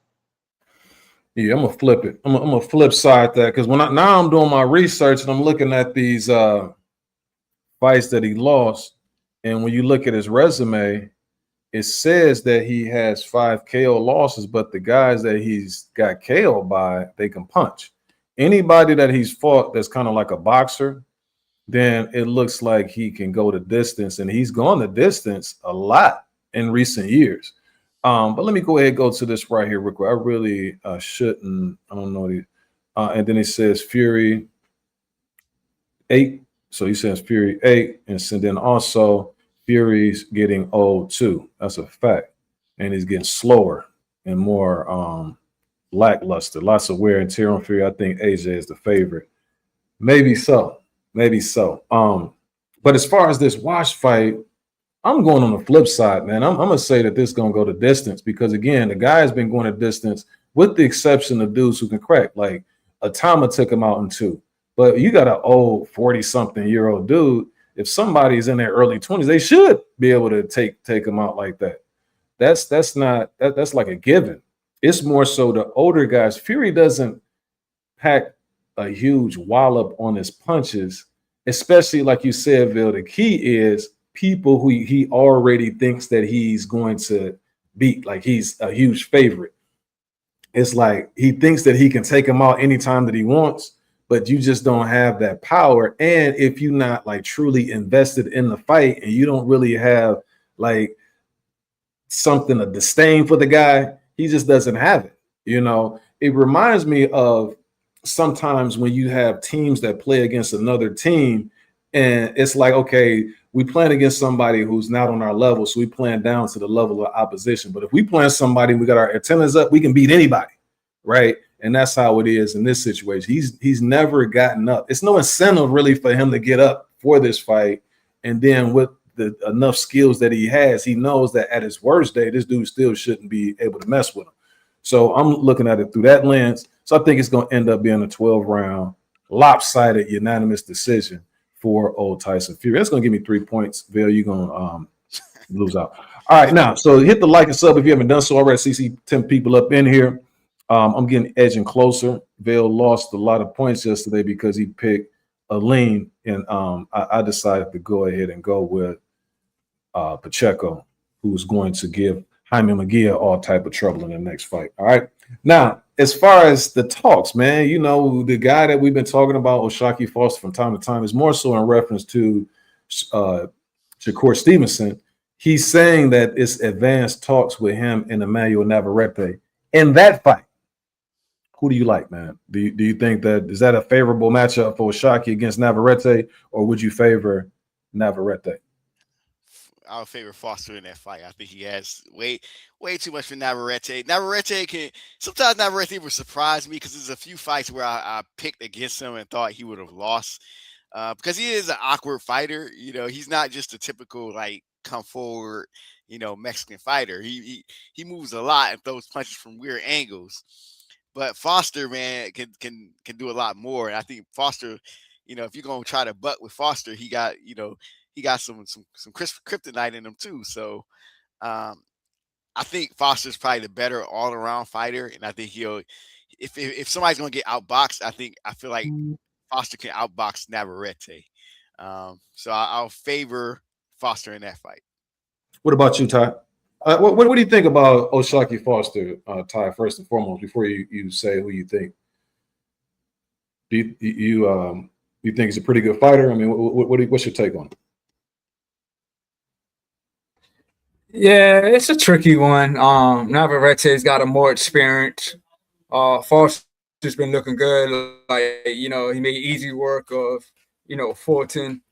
You know, both guys been champions. So it's a tough fight, man. I think it just boils down to the game plan. I don't think it would be any stoppages. I think it would go the distance, but it's a tricky one. But I think I might go with Navarrete by decision. Well, who? Navarrete? I think I'll go with Navarrete. Oh, okay. You know, normally in those fights like that, you know, when you got the Latin guy, and it's no like, you know, biased or anything like that, but rarely do they have the upper hand when they're fighting against, you know, one of those guys like a Foster. The only time that I recall where the Latin guy pulled it off was like Cotto when he beat Sab Judah. But anywho, what about you, Sean? What do you think about this matchup right here? Because I know you ain't a big Oshaki Foster guy, you know. I actually like this fight for Oshaki Foster. This is a winnable fight for him. This is where he needs to be. He needs to focus on his division, the 130-pound division. I think he beats Navarrete. Navarrete's getting a little long in the tooth. Navarrete's never fought anybody with the skill level, in my opinion, of Oshaki Foster. So I think Oshaki Foster should beat him. But, you know, I just don't like when Oshaki Foster talk about beating up Shakur and going to 35 and this thing. You're not going to beat any of those guys. You're too little. You're not going to beat any of those guys up there. The Roaches of the world, all them dudes going to beat you. Okay, well, then let's speak on that. Let's speak on that because he's saying that if he can't get the Navarrete fight, then that's what he's looking at, Roach and Zepeda, because he can position himself to be number one to face the winner. I would like to see that fight. I don't think he wins it against either guy, but I still like to see it. It's a good fight, but the Shakur Stevenson is where he's overreaching himself. That's where you have no chance to beat that guy. You're not good enough. But Navarrete, yeah, he can definitely win that fight. I'll actually pick him to beat Navarrete because Navarrete is getting a little long in the tooth. Let me ask you this question: Who can beat Shakur Stevenson right now? Nobody. So then nobody. Unless you talk about Boots Ennis and somebody at 54, but nobody at 47 can beat him. Nobody at 40 can beat him. Nobody at 35 can go to 30. None of those guys can beat him.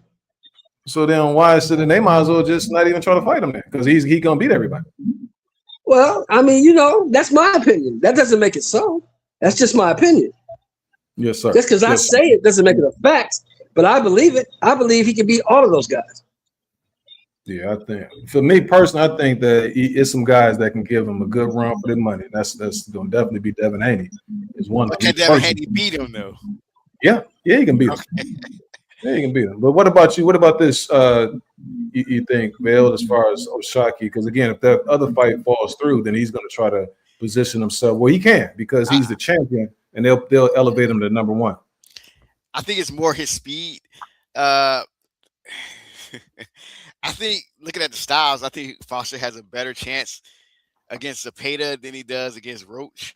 I feel Roach is probably going to beat Zepeda. So I feel like Roach is going to be a hard fight for Foster, but not too hard.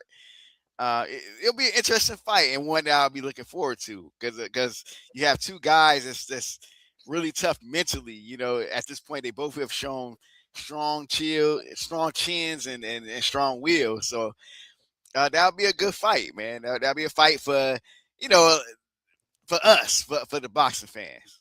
They're the same level. Like what's Yeah. Con doesn't like just whoop dudes. Like every time he fight is always close. Yeah, You know what I mean? yeah, but that's He true. never just like overwhelms somebody. Roach is just always in close fights. He because the thing is with him is if you bring it to him, then he's gonna try to get his get back. He never is really the person who's initiating the smoke. You know what I'm saying? So that's why Yeah, he's yeah. always Foster is probably the same way, but the thing is, I've seen Roach at least inch out a draw. Foster would lose fights that I thought that, man, if he would just did just this much more, he would have won it. well, he beat Foster. He just beat Fulton. He just beat the little dude that was the old boy brother. He's more on the winning. He's only had he lost to old Conceição. Which most people thought that was a travesty. Like they know where in the world he lost that fight to no dang on Conceição. I don't even know. Like that's still to this day. Like what fight were you watching? But anyway, He Ty, still lost it. a lot of people lose fights.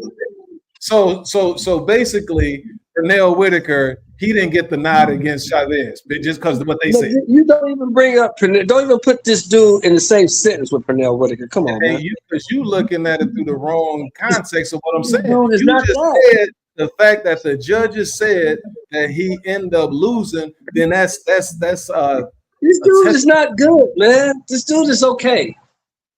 He's okay. He's not good. He's okay. He's not good. He's just on a winning streak, right? He's beating all of the guys that they put in front of him.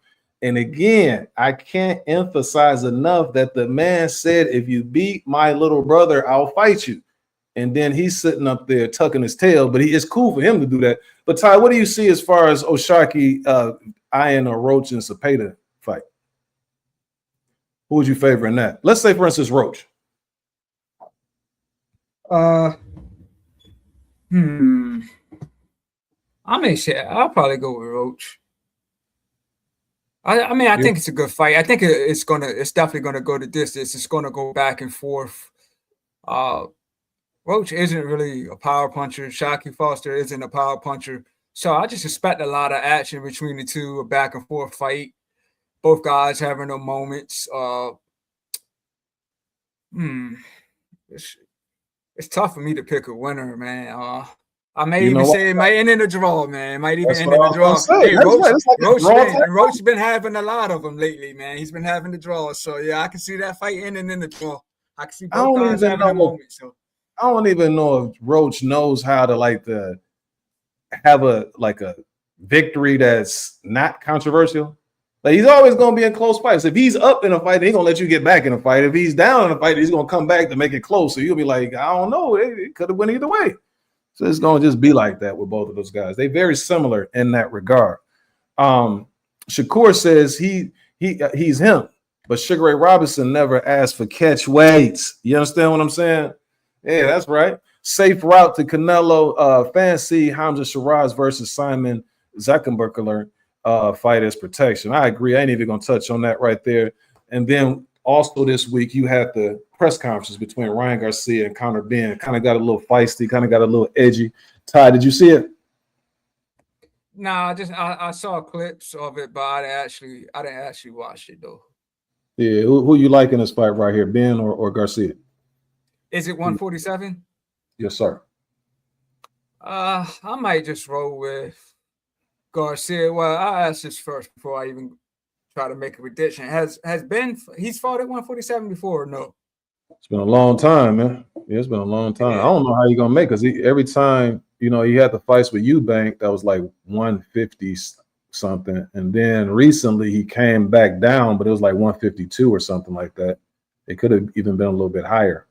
So yeah, he's gonna look like a skeleton. Yeah, that's what I'm saying. So based on that, I might go with Ryan. He looked great against Barrios, fast speed, put Barrios down in the first round. So I think he's comfortable where he's at. Like you said, BENN's going back down, so he's going to have to get adjusted to that again. So, but I do think it's going to be a brawl. I do think both guys are going to go out there, especially in the first round. They're going to go out there guns blazing, swinging for the fences. But I think Ryan is going to be more. He's going to be more cautious. So I think it's a good fight. I think both guys are going to have their moments, but I'm going to go with Ryan Garcia. I'm going to go with Ryan Garcia by decision. I don't think he would really stop Ben. I think Ben's got a lot of experience and everything. I don't think he'll get stopped. I think he'll if he gets caught back, he'll keep his composure and keep going. So I'm going to go with Ryan Garcia by decision. Can I ask you another question, Tiger? This came to my mind because I haven't chopped it up with you in a while. Mm-hmm. What do you think about Ryan as far as because Ryan recently he threatened Haney with a cease and desist, you know what I mean? Because he mentioned the fact that this fight they may have is he on PEDs or something like that, referencing when he was on PEDs against him. What do you think about that as far as like Ryan issuing out that or threatening, to do something like that? What do you think about that? Is that cool? I mean, I just want to see both guys get in there and duke it out. But of course, when he got popped with the PEDs, it was all this controversy. Devin, they got the loss removed from his record and all that. So I think that really messed with the Haneys mentally. It really messed with them. So to me, I think they just need to just get in there and run it back. But something is telling me they don't want to do it. Like, I think Devin definitely wants to do it, but I think Bill doesn't really want to do it. Devin's the one getting in there. He's putting in the work. So I think Devin really wants to get his get back and whatnot. But I think Bill would try to avoid that. But I mean, I think we as the fans, we deserve to see it. Both guys are clean in a new weight class.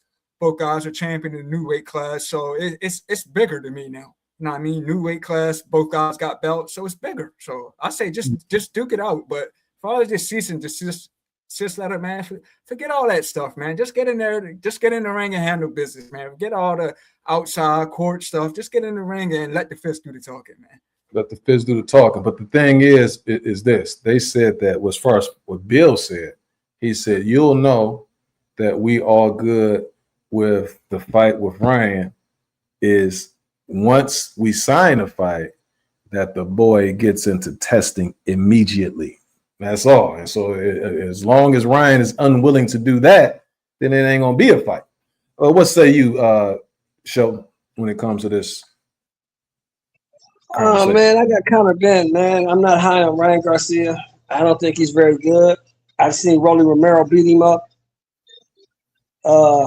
And if you lose to Rolly Romero, I can't consider you elite at anything. I don't care how many belts you got. I got Conor Ben beating this guy, man. I think the pressure, we know for a fact if you hit Ryan hard enough, he'll quit. We just saw it. So we saw it twice, I think. You don't think that weight, though, like Conor Ben getting down to 147? I haven't seen him at 147 in a long time. Me neither. But I think there's drugs that's going to help him get down to 147. Okay. I believe that. I believe there are drugs he's going to take to help him get down to 147. He'll make the weight, and then he'll beat up on this guy, Ryan Garcia, because, like I said before, we've seen on 2 occasions, if you hit Ryan Garcia hard enough, he will quit. What about you, Vale? What do you think? I do agree with Sheldon, though. That juice will help Conor Ben. That he'll get some special juice to help him get down to 147 and not lose his strength. I just think that Ryan Garcia gonna have some better juice because he's gonna be in the States, man. They gonna allow him to take better juice. so this fight, it's a juice fest. It is like they just called him the Juice Crew. Like when it like remember the Mayweather and Mosley, they say, who are you picking? It's like who's juicing or who's taking the better juice. so whoever win this fight. Whoa! What do you mean Mayweather and Mosley? What are we saying? Who It are said, you "Who are picking?" you That's what it picking?" was built as. That was the tagline of that fight. Yeah. This one you is picking? who's juicing. Wait. School me. So Mayweather and who? Mostly. Well, don't like that. You're accusing Mayweather of putting needles in his arm using IVs. Don't do that. All I said was the tagline in Mayweather Mosley was "Who are you picking?" That is a fact. Yeah, That was the it shouldn't be June. I think it should be called "Who's on that grade A 100% Canadian moose piss." So you putting Mayweather in a category with? No, I'm just comparing the taglines. Just saying. No, it's this. But you insinuating something that like it's other people who actually tested positive. I can't think of no tagline, no other fights that's similar except this. You know, say who's you? I just brought up a tagline as an example, and that's all. I'm not insinuating that. A lot of people don't know that tagline though. So, but again, what you're doing is boxing. No, I follow boxing all the time. I've never seen. Only thing I saw in regards to the Mayweather Mosley fight was whether or not they were going to have testing because what's called was part of Balco. Oh, this is the slogan. This is the slogan to the fight. I hear what the slogan is, but that don't make any. It's like Mayweather Mosley was. I mean, Mayweather De La Hoya was the world of weights. Mayweather Mosley was who are you picking? But anyway. But you referenced juicing though. Who's taking the better juice? I said this tab just like. That tagline was who are you picking? This fight should be who's taking the better juice. Oh, okay. I thought you said with the Mayweather fight that's what they were saying. That's I got confused. Okay, that's we don't make it simple for you, but we gonna call this Tropicana versus Simply Juice. That's right. That's right. And now I get what whoever wins this fight, they should be part of the Juice Crew and come and walk back to the dressing room with that song. But that's right. It is gonna be hard because, but I feel like Ryan Garcia is gonna have access to more stuff. He's gonna come in a little, bigger and healthy, and and he's gonna have a speed advantage. So I see, and plus he's gonna have a machine behind him. They're in the U.S. I think both of these guys, they had this whole gang of people that want them to win. I think Garcia, he has the machine that wants him to win too. So I feel like the machine is not going to allow Garcia to lose against Conor BENN. So I'll favor Garcia in this fight. I think Ryan Garcia is a better fighter if they both have juice. Like he has more, like he has like the power that he has, and he's accurate with that power. Whatcom is more of a mauler, and he's not as accurate. And so I think that in a situation like that, when Conor BENN is going to be getting hit with that wicked left hook, that's going to be the telltale sign of the outcome of the fight. And so I think that Ryan Garcia might get him out of there pretty early. Even with the juice, it's going to be challenging if I'm getting down to a weight that I haven't been at in a long time.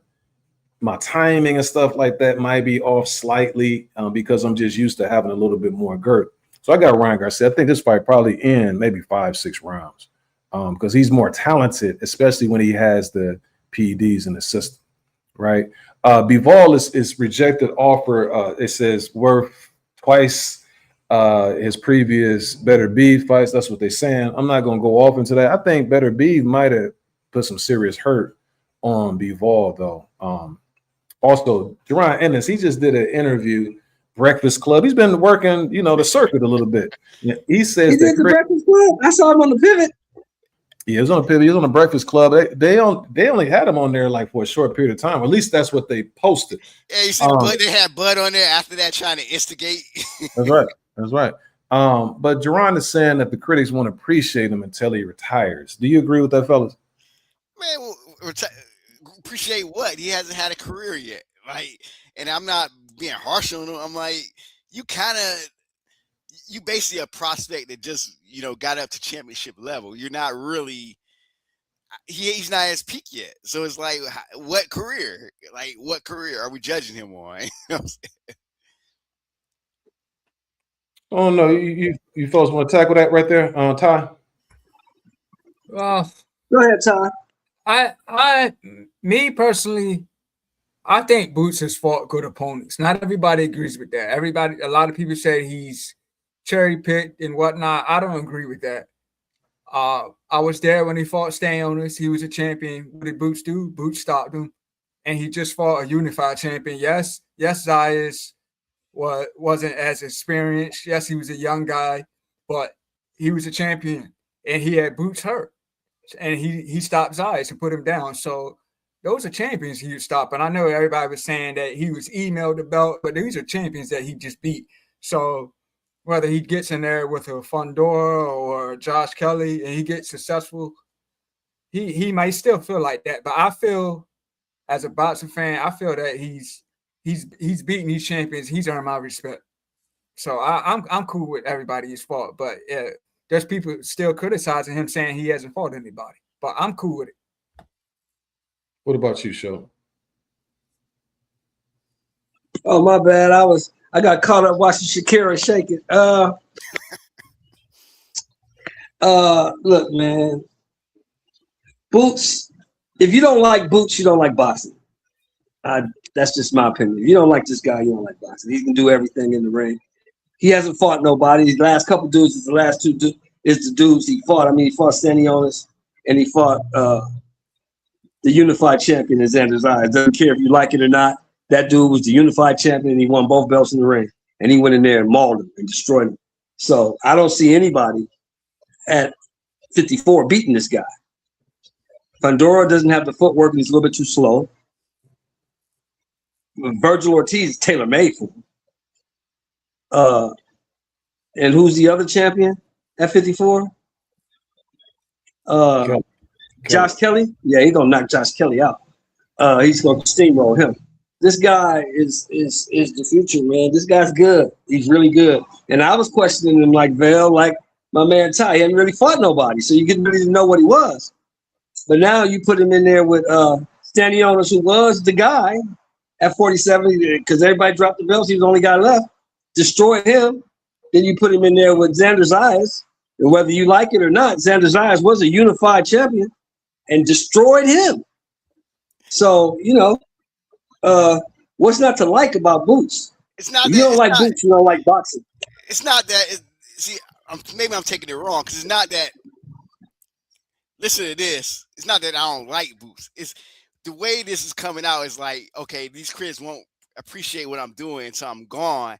It's almost like you're talking about this as if you're a legend already. You know what I'm saying? This is the type of stuff that, just to give a comparison, this is something that Floyd would have said after he beat Baltimore. You know what I'm saying? Like, people won't appreciate me until I retire. But at that time, he's like, what, 10 years in and like at his third, fourth weight class. Well, think about it. The dude is 10 years in. He's been pro for 10 years. Think about that. Number one, he's been pro for 10 years. Yes. So what you said is applicable. Hold on. Number two, hold on. Number two, did they appreciate Floyd until he was gone? No. They still did. Because when Floyd was here, they were saying Floyd ain't fought nobody. Floyd fought a bunch of old guys. That's what they were saying. If you was around boxing, that's what I'm saying. Floyd ain't fought nobody, and Floyd fought a bunch of old guys. They did say that. That's what they were saying. I'll say this though. All boxers are going to get criticism. All of them. Like Wilder became champion. They still said Wilder doesn't know basic stuff. Floyd was one of the best to do it. They say he's a runner. All fighters are going to get critics. They're all of them. Don't matter if you're the best, if you're not the best. Everybody's going to get critics. We all up here love Bud. What they say about Bud? Bud ain't fought nobody, right? That's what they say. Fought a bunch of compromised guys. Fought them when they was old and all this other garbage. What you say, Will? I can't hear you. I'm just waiting for y'all. I'm just waiting. It's a bunch of garbage. You know what I'm saying? The dude, what he's saying, he's early for saying it. You're right with that, Lavelle. He's early for saying it, but he's telling the truth. Ain't nobody gonna appreciate Boots till he retire. I think that's more true, and we'll go laugh at this one. I think that's more true if Devin Haney said it right now. Yeah. Mind if I chime in? Go ahead. This guy right here is like, if you have to like Boots in order to like boxing, I don't like boxing. You understand what I'm saying? Because of this, right? You not doing it. This is 38 special innings. You put yourself like Roy Jones and guys can say that he'll be appreciated. He will never be appreciated until he's gone. You got Floyd could say that. You got Pernell Whitaker. But I can run down what these dudes did in their career because they were running down on the opposition and opponents. They were getting busy. They wasn't waiting to get the opportune time to go ahead. See, if you would have went in there and got early on, like you going there, you demolishing your weight classes and stuff like that. Like that's different. Like this, he's not doing that. And then when you talk about he's beating champions, like I say, things change, man. Like this is not the same as what it was in the past when you had the guys who were champions.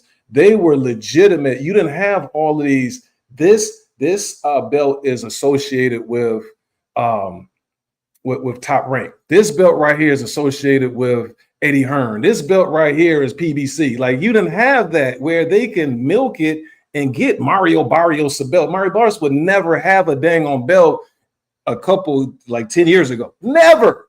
He would never be able to have that belt.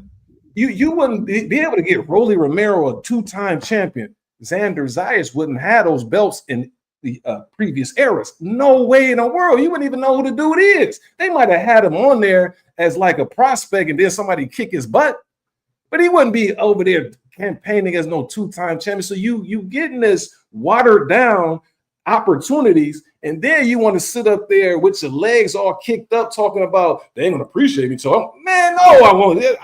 No, you won't get appreciation when you're gone, when you're here, until you go ahead and get busy.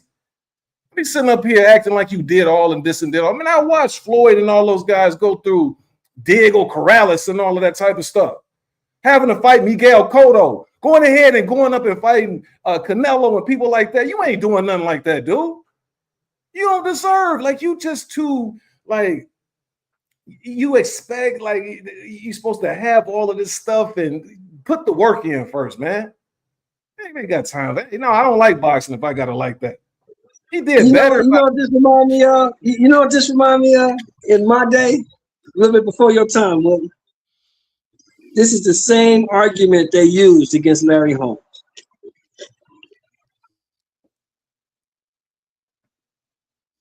Well, Larry Holmes, he just wasn't Ali. That's all. But at the same time, they said the same thing you saying. He ain't done shit. Ain't nobody to fight. Ali beat everybody already. He fighting bums. They said the same thing. It's not his fault. It's not this guy's fault where he was born. This is the era he's in. And of these guys that we have today, I don't see any of those guys. No Fundora. None of those guys beating this guy. Who? Larry Holmes. I don't see no Yo-Yo Hernandez, no Laura. I don't see none of those guys beating this guy. This is the era we in. It's not about what we had, because I think Hagler would have destroyed this kid. But Hagler's gone. We're not in that era. We're in this era. And in this era, I don't see nobody beating this dude. I do. I don't think he can beat Backroom. I honestly don't. I think that's a good the matchup style. I think Backroom will give him all that he can handle. I don't know, but you got to get in there and fight the dude. I don't know what happened between him. That's right. Backroom got to get a belt, because Backroom just got beat up by Josh Kelly. So Backroom got to get a belt. He didn't get beat again. That's the thing that we talking about. We just saw several fights. He lost, and he got dropped twice. He lost and he got dropped twice. He got beat up.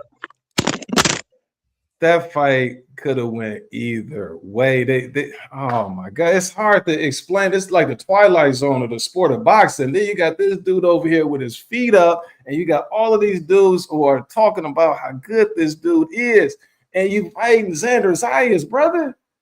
Like, come on, like Xander Zayas is your claim to fame. Like, now you cold and you was over there wobbly all around the ring, but that's a great win. Like, I've never seen this before. Like, we just settle for anything. And then on top of that, see Larry Holmes, when Gary Cooney was knocking dudes blocks off, he was almost killing dudes. Guess who was willing to fight the dude? Larry Holmes. Like, at that time, not when he's falling off or when he's looking like shaky. No, he fought him right then and there. Who did he get his belt from? Ken Norton, who was giving Ali all type of trouble. He went there and fought him. He didn't wait till he was like a long time. No, he fought him when the opportunity was there, when people were clamoring for the fight. So it's people that are on his resume. Even when Larry Holmes was flabby and sick, he's still trying to fight Mike Tyson. Like, come on, man. These dudes are cut from a different cloth. When Brian Norman Jr. was on your mata, he was saying, like, come on, man, but you sitting up there, took your boots and you ran. That's what you want to. But see, no, I can't do it just yet, Boots. Give me some more victories and then kick your feet up. Not now, sir. No. And I'm never going to like bring down the criteria. This right here is elite status. This right here is all-time great status. You're down here, sir. You still got a lot of work to do before you can sit up here and be acting like you all listen, all that. Even the stuff that you say, I'm the one that they have to come to. I'm the cash cow. No, you're not, man. Stop it. Talk real talk. Like at the level that you are, don't sit up there and be acting like you all listen, all that if you're not putting in that work, is what I'm saying. And I never give in to that. I'm not going to water down the sport of boxing ever. Point blank period. I don't care what era it is. Now, when I see dudes who are doing what they're supposed to do, then that's who's going to have my full support. Talk the talk, walk the walk. Don't sit up here and be cutting corners, man. Shakur talking about the deal is already signed. You're a liar. Floyd Schofield says Abdullah Mason rejected the 2 offers. Do you believe that? At this point, when folks say stuff like this online, just show me proof. I want to see the paperwork. Like rappers, we talk about this rapper a snitch. I want to see the paperwork. Yeah. You know why I question this? Because when you listen to Floyd Schofield Sr., he talks about everybody scared of his son. And I'm like, your son isn't somebody that everybody would be scared of, though. Like if they're not fighting them, it ain't because of the fact that they scared of them. I wouldn't think that because they fighting other dudes who your son probably wouldn't be able to beat. I don't know. Let me come. You have any thoughts? Let's keep your blood pressure down, sir. Man, this the sport I love, man. I love the sport way too much. You know, when Pac said, you know, he had too many players ball that let some. I ain't even gonna say that wrong. But anyway, Ty, what do you think about Floyd Schofield Sr.? Well, Pac said he's seeing too many real players ball to let. But anyway, go ahead, Ty. Nah, I don't believe that. And I've been seeing Schofield Jr. be posting a lot of these AI videos going at Tank and stuff, like Tank was scared and all this, but he might be. I don't believe they were scared of him. That might be true. Abdullah Mason keeps getting better and better. Like I know Albert Bell was a late replacement at the last minute, but he stopped him. Abdullah Mason, like he's young champion in the making, man. He's starting the main event. He's stopping these guys. I don't think he's scared of him or anything like that. I don't believe that. Plus Schofield Sr., he's on a lot of podcasts, doing a lot of talking, man. So I wouldn't believe everything this guy says, man. Yeah, I think because in one, sentence he's saying dude's scared of him, and then in another sentence he's saying, well, if my son lost to him, he's still gonna go up in the rankings, or people still gonna want to give him some more opportunities. And I'm like, which one is it, man? Is he dude scared of him, or is you just you clout chasing? It's showing there with us. What do you think about what he's saying? Oh, Schofield. I don't think about Schofield Sr. because he's a joke. Your son had a chance to fight Shakur Stevenson, and he got his little scary behind up out of there. Dude, hey, so he on here talking about they poisoned my son. Yeah, that type of stuff. So that's why I don't think about him. I won't be thinking about Schofield until Schofield does something inside of the sport, not in an interview, not in a conspiracy theory. He has to do something inside of the sport. He has to beat someone of note. He's beaten no one of note in his entire career. And when he had a chance to fight Shakur Stevenson, he made an excuse. So he's done nothing. He warrants none of my attention until he does something. He hasn't done anything. I don't think anything about it. Shout out to G5. That's the man right there. G5. What's going on, good brother? I'm gonna put that link. That's the Bible of boxing right there. That's what I call G5. Yes, sir. Yes, sir. My boy G5. What's up, gang? What's going on with Yeah, you? That's the Bible of boxing right there. He be knowing the ins and outs. You know what I'm saying? Of everything that's going on. Just a couple of announcements, man. You got Andy Ruiz. He's gonna be facing Damian Kaneba, and that's gonna be on September 4th to try to revive his career. And also your boy Sam Noakes. I know you think highly of Sam Noakes, Sheldon. He's gonna be taking on Dennis Barron. I do. I think he's gonna beat the brakes off Barron. Yeah, why is he fighting Dennis Baricic? That's a former champion. That's the fight he could get, and that's a former champion.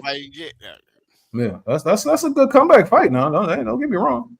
You know, Baricic, he was held in quasi high regard because he was over there with no. You know what I'm saying, he just was a little too small for Keisha. He beat Navarrete, beat the brakes off of him too. Mm-hmm. Yeah, if you ain't careful now, you gotta be on point. He's just a little smallish dude. That's the only thing. Beat the brakes off Navarrete. Yeah, Navarrete can do anything with him. You understand what I'm saying? Also, Lamont Roach. So this is his big plan right here. Bigger fights, staying ahead. So he says his goal: beat Zepeda, win a WBC title, fight Shakur, and then land a marquee payday, work with Zuffa, prove outside promoters can compete or cooperate, and become a lightweight champion, build a legacy.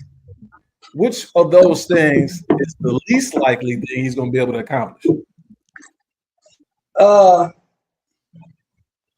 Prove outside promoters can cooperate. That's what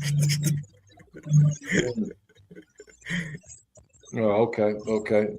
I don't even know if he's gonna get the fight. Shakur might fight him. Like, I don't know. Shakur, he's to get a Shakur fight, you got to sign the Zuffa. It looks like to get a Shakur fight now.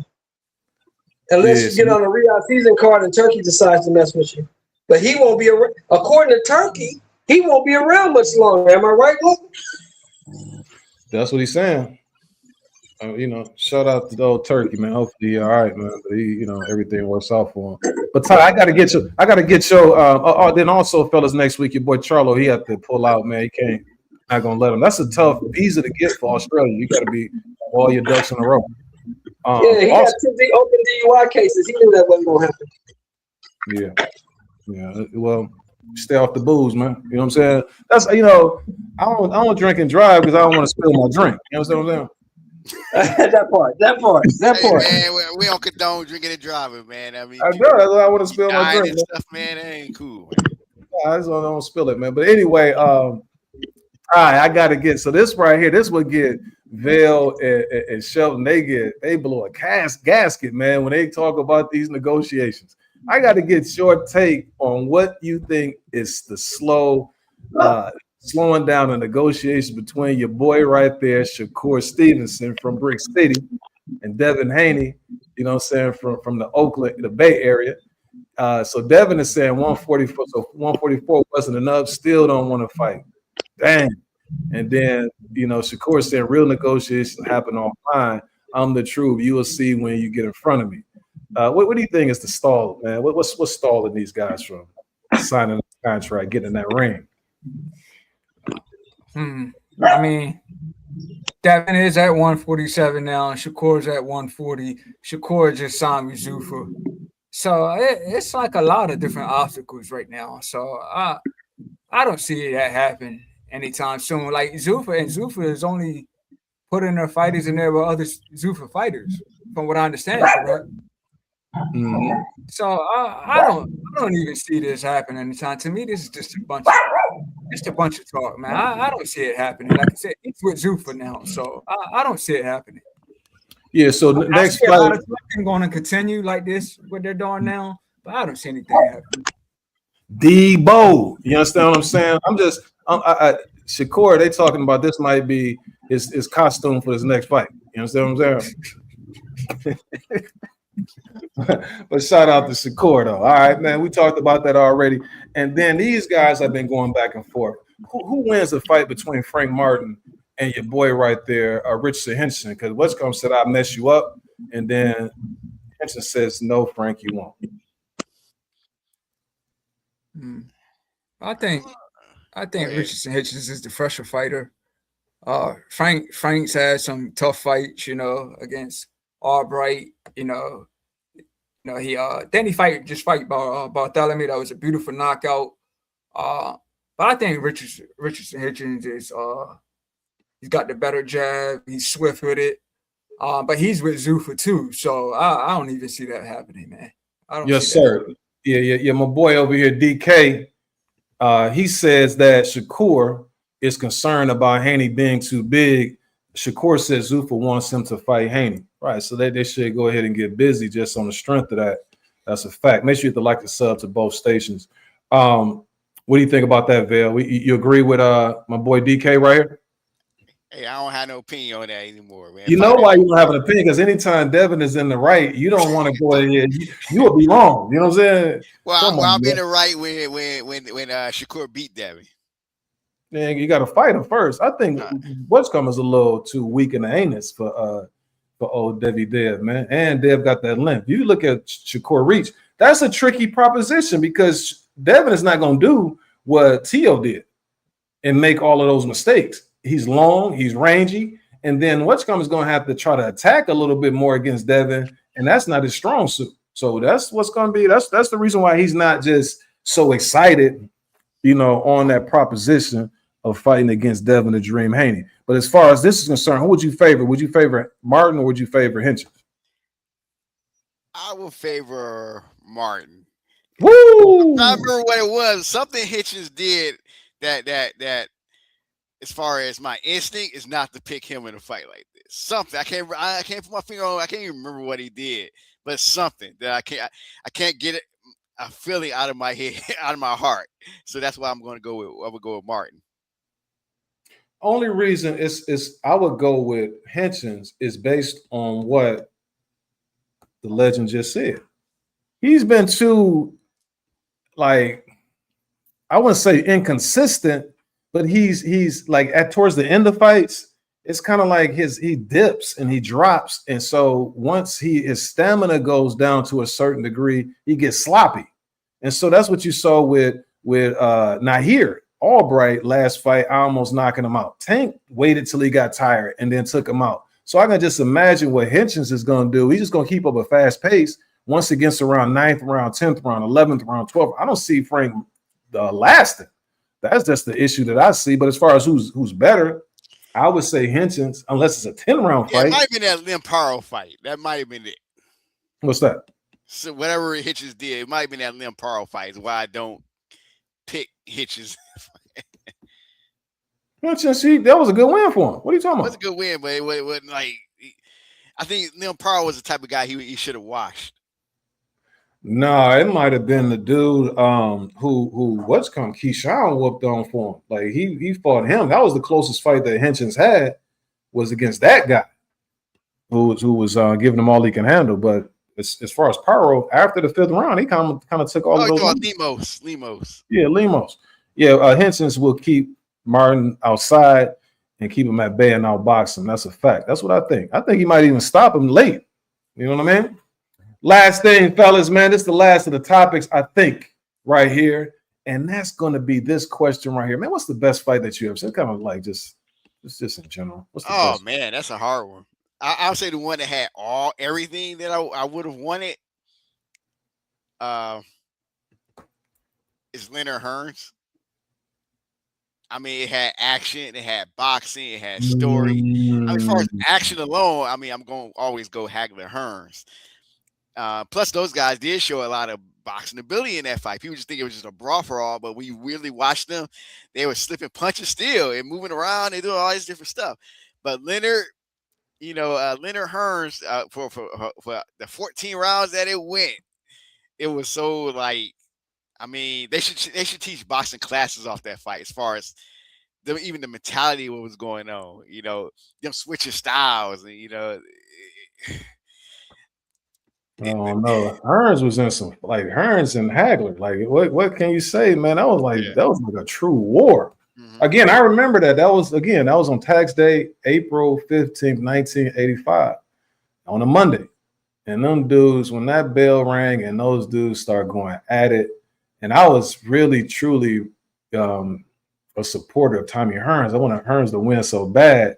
But then when he started going back, and then he was tired, and Hagler was throwing those wide shots, and he was catching him, I felt bad for old Tommy. What about that Lyle Foreman fight? Now, that's a wild one too, though. But that was more so kind of a slugfest, though, too. Mm-hmm. It wasn't. That's why I choose Leonard Hearns, because it had a high level of skill, also a high level of boxing that went on. Foreman and Lyle were just like, they were just throwing just anything to the wall, just beating each other up. It was just exciting. That's a fact. But I'm saying that was exciting to see. Oh, now, yeah. one of the fights that I thought was that Corrals when he fought Castillo. Yeah, man, that was wild too, man. That 10th round too. Yeah, because Corrales was about to get knocked out. He was getting worn out, man. Castillo was wearing him out. That was a cold fight. What's Legend? What's the best fight you've seen? You watch? That's a tough one, man. I have to really think on that, man. That's a tough one for me. It's so many, but I don't. If you asked me just recently, I would say like Adola Mason and Sam Oaks, because that was a back and forth, toe-to-toe fight for a title. So that I'll just throw that out there because that would just reach it. But as far as these other, I gotta really think on that, man. That's a good question, man. But I will say that you guys just mentioned Castillo and Corrales, right? Mm-hmm. I will say Tony Weeks said that was the fight that he really looks back on, because that was a tough fight, man. And like he said, that's the one that he really looks back on and watch, because he was a ref for that fight. So what's going? You see, Legend be getting it in with the referees and everything. You know what I'm saying? Tony Weeks, who stopped the fights quicker, Tony Weeks or Richard Steele, Val? Richard Steele. That's it. Oh man. I don't even want to compare the two. As much as I think Richard Steele, because Richard Steele, he's been a referee in some legendary fights. I mean, he'll never live down that Melvin Taylor Chavez fight, and I think that if it's anybody they should make a movie about, a boxer, they should make. You know what? I'm calling it right now, and I'm gonna put this on record that I said this. So if anybody steals it, they know I said it. Somebody should make a movie about Melvin Taylor. You know who should play Melvin Taylor? Shamik Moore. And remember that I said this 5-10 years from now. A slept on fight that I used to go back and watch a lot was that Tito Trinidad and Vargas. When Tito came out the gun blazing, and then he almost knocked him out that first round. He jumped on the ropes and everything. Yeah, and then after a while, Vargas started working himself back into the fight and even dropped Tito. And then he was working his way back, fight getting closer and closer. Then next thing you know, he ended up stopping him in that last round, 11th or 12th round. That was a beautiful fight right there. Violent. There was a lot going on in that matchup. I'm going to tell you, too, there's a lot of great fights, man, that keep you at the edge of your seat, Hey, I would throw in there, maybe y'all wouldn't agree, but I would say I like the trilogy between Fury and Wilder, because both guys, had some knockdowns. Both guys, Wilder knocked down Fury, Fury knocked down Wilder. It was a heavyweight fight. It was the third fight, so that's one that brings back a good memories, man. Yeah. Wilder came out trying to kill him, man. Wilder came out throwing them jabs to the body, trying to go after that body. Fury was standing. That was a good fight, man, to me. Listen, man, if you really want to talk some talk, like Ali had a couple with the Rumble in the Jungle, Thriller in the Yeah, that was one too, man. Yeah, that was definitely one of them, man. Yeah, sure. Yeah, man. There's been some good ones, man, out there. And then also, Oh yeah, I'll bring up one that people sleep on. That first fight with De La Hoya and Mosley. yeah. What about him in Trinidad? I mean, was that a good one? I No, can't really no. remember. It wasn't okay. No. But I No, like that was- DK's next comment because we talked about that earlier. I'm with DK. I won't say that was one of the best fights, but that was one of the best performances that I've seen from Floyd. So, but I'm with. You talking about you talking about Gotti. That was one-sided though. That was like a virtuoso, performance on Vail's. Not Vail, but Mayweather. Mayweather did his thing. That was when the star was born that day. Do y'all remember? Did y'all see that fight when it actually happened? Yeah. I remember 2005, Atlantic City, New Jersey. I wish I'll start. That was the year I started going to fights, but I wish like I just kind of had an opportunity to see that because like that body work that Floyd was putting on Gotti, damn, you could feel them shots, man. And then like you said, and then Buddy McGirt holding Gotti, holding him. I was just like, man, that was a fight to see right there, man. Like Floyd, what was Gotti talking about? Man. Yeah, what was Gotti talking about in that first round when he ended up putting his guard down? He talking to the referee. Yeah, and Floyd called him. I was like, protect yourself at all times. He shouldn't have did that, man. I think Floyd might have pushed his head down or something like that. He brought it back up and looked at the referee, and I'm like, he was up there trying to talk to the referee. Yeah. Like Floyd was like, heck no. Yeah. And then to make it worse, my man Victor Ortiz, you in the fight and you do the same thing. You do it even dumber, man. Knowing you shouldn't have done it. But I see the thing with I always said that. Mm-hmm. Go ahead, Bill. My bad. No, I was just gonna say, as far as Ortiz, the worst part about it is he blatantly headbutted Floyd like right before that. So now you blatantly want some get back, and you're gonna have your hands down, not even paying attention. Like that's the wrong time. You definitely want to protect yourself after you do something like that. But what are you gonna say, Legend? Yeah, I was just gonna say, like Floyd, he was so skilled, he was so good that his style, even though he didn't have power when he was Pretty Boy, I mean, Money May, his style just frustrated so many guys. Victor Ortiz got frustrated. Even when he's Pretty Boy, Ricky Hatton got frustrated. Ricky Hatton pushed him through the rope, hitting him on the back of the head. Zab got frustrated. Low blow, hit it on the back of the head. So I think Floyd was just so skilled that it led guys to do stuff like that. You feel me? Because they knew they couldn't get with him. So he was just too skilled in there. So they got to cheat. That's what I appreciate about those guys, though. See, you don't have dudes who do stuff like that. Like I appreciate. I can't beat this dude like this. I'm gonna go resort to some other stuff. Like you don't see dudes like really invested in a victory like that anymore. If they getting beat on and stuff like that, they just lose. You know what I'm saying?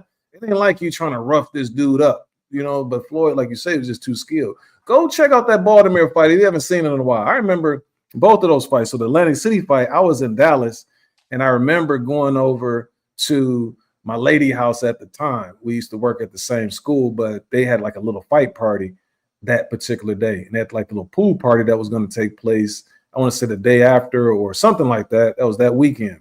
As far as the Baltimore fight, I was in Indianapolis. I was at this conference that I went to in Circle City, like I say, Indianapolis.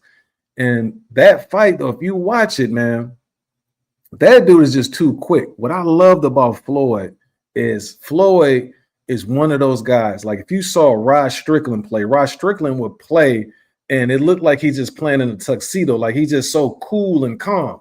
Floyd was like that too. Like you just the stance that he would be in and like that little shell that he would have, you couldn't hit him. Like, and he'd be right there in front of you.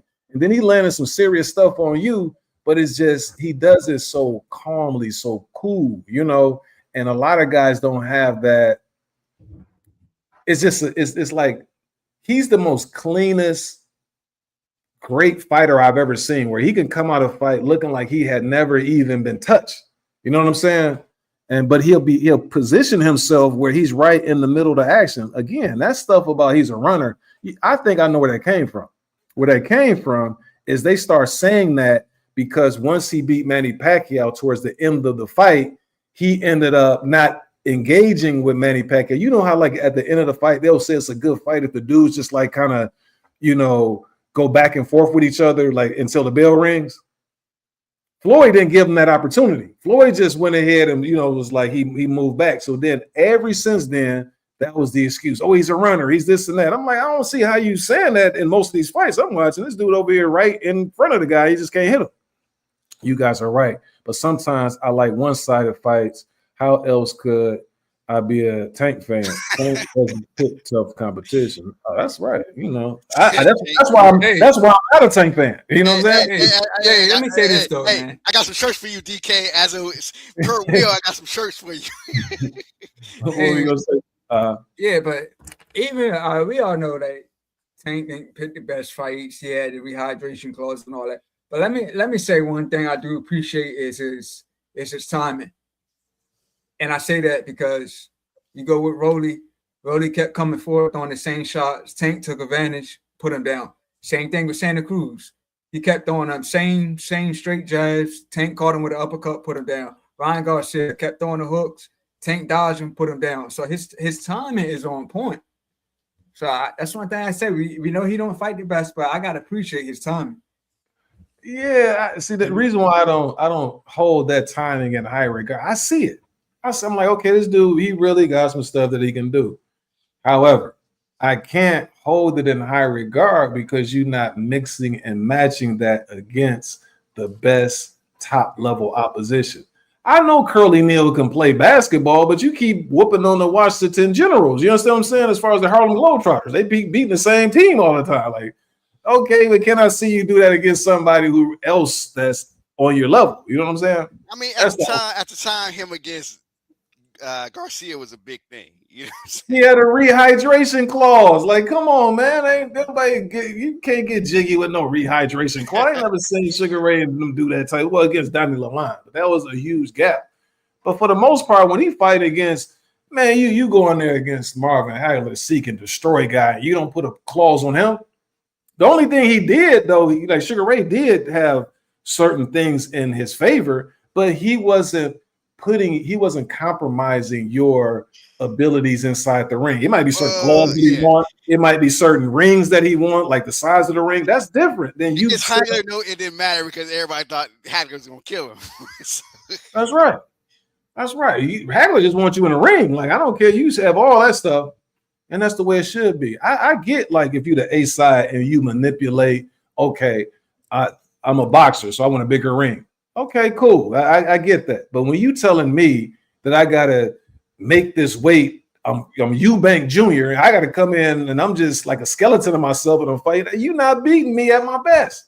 That's like me. I'm challenging the best player or a good player, but I'm like, dude, you only can use your left hand. Like, no, you really didn't beat me at my best. No, I want the smoke. I want the dude that is best. And I want to see who I can't live and know that it's somebody else out there that's better than me. You know what I'm saying? Because I know I'm better than all these dudes. I need to know. I want you at your best. That's why when you hear Roy Jones talk, that's how Roy Jones talk.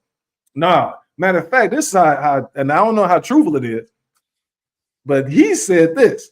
He said that if it was a dude that he was going to fight and they said that he was known for using PEDs, he said, I want you on PEDs.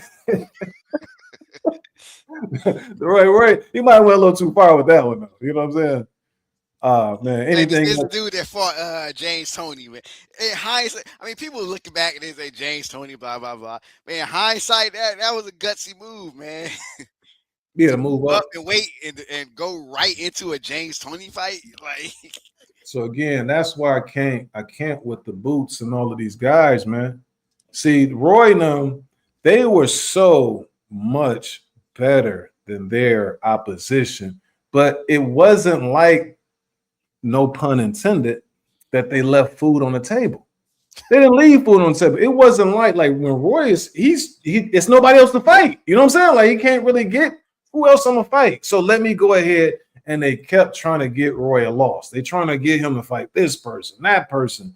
Go up here and fight Lennox Lewis, go fight Mike Tyson, go fight They kept, and dude started at like 160, 154. Like, how you gonna ask that of that guy? He'll be in the ring with somebody, and then it's like they want him to take chances and stuff. No, why should he put himself in a situation to get knocked out? All these unfair expectations of this dude. Nobody has to do that. If they win, then they love him, and they somebody that you'll be missed, when you retire. But right now, everybody's gonna have a problem that you ain't really did nothing. I can't get chicky with that, man. Last but not least, were you a big Gamboa fan, Vail, at his peak? I ain't gonna say I was a big fan, but I do remember when him and Wama was on the rise, and them two never fought, man. I was like, "Oh man, why you got Nelly?" I saw this online once. I saw somebody post a picture of. I saw it too. Yeah, I saw somebody post a picture of that. I was like, and it caught me off guard because then I had to think about it. I was like, something looked off with Gamboa. And I was like, man, he looked a little bigger than he used to be. I didn't get it, so I really looked at it like that wasn't Gamboa. It's Nelly. But anyway, you speak on the Wama. What was up with that? Yeah, it was a period, man, when Top Rank man screwed up the bag against Wama and Gamboa. They was in the same weight class at the same time, both winning fights. Man, I think they fought. It might have been Wama they put in with somebody with I think was it Solito or somebody. They put him in there with, and he got sparked. So they fumbled that bag, man. Gamboa, he just suffered from like I guess it might have been promotional issues, but it was a lot of stuff that should have happened that didn't. Yeah, it was a lot of issues, man, that he had to deal with, had to overcome.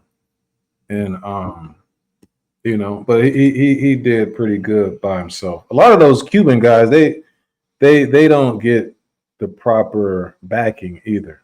You know what I mean? Because they're always going to be in a situation where they don't have that backing of a huge contingency of fans, because all of their fans are over in Cuba and they can't leave. They can't come support. So that's how that goes. What do you think of Gamboa though, Ty? Yeah, I know he had the back and forth fight with Crawford. I know that fight caught a lot of fans' attention.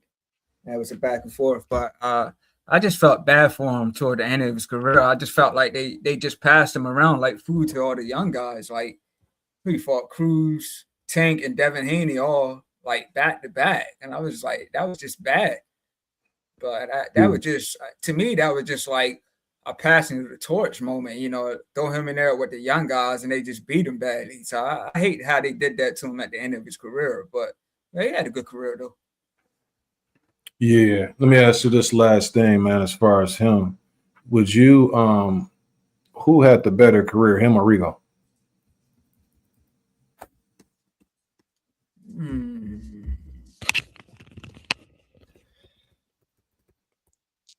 That's a tough one. Is it? Rigo got stopped by Lomachenko, right? Well, I guess you can say that.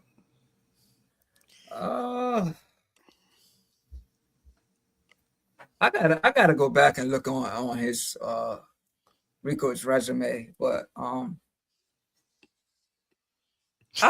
say Rigo maybe. Yeah, definitely Rigo, man. If you look back, Rigo was like top 5 pound for pound at one point. What's the question again? Rigo or Gamboa? Who had the better career? Oh man, Rigo. Yeah. Gamboa really didn't hit a stride, kind of. He was on the cusp.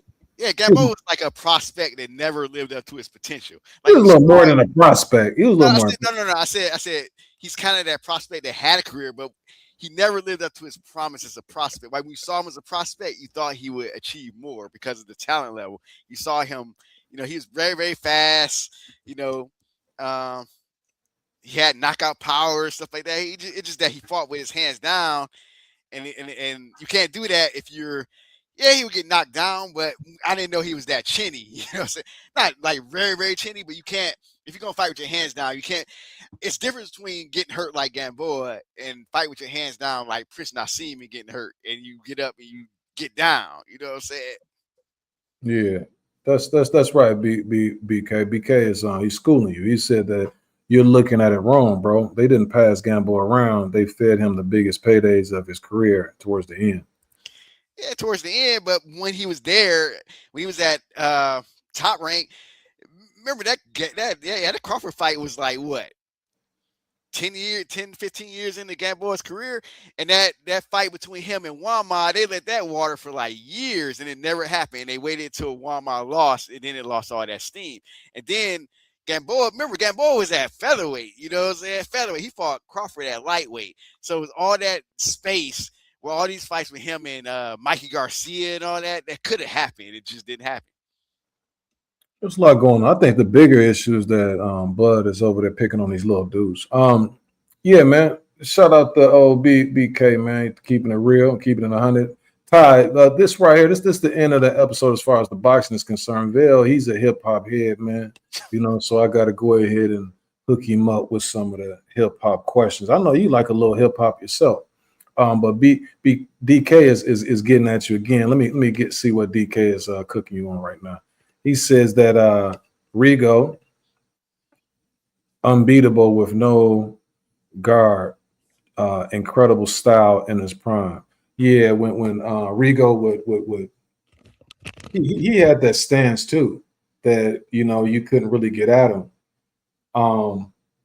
But I think Rigo's career was more unfortunate than Gamboa's because Rigo to me was all-time great type of talent. And if they would have marketed Rigo properly, then I think that he could have really, you know, been something. Because it's hard when you have a promotional company that's telling fans that why should they watch you?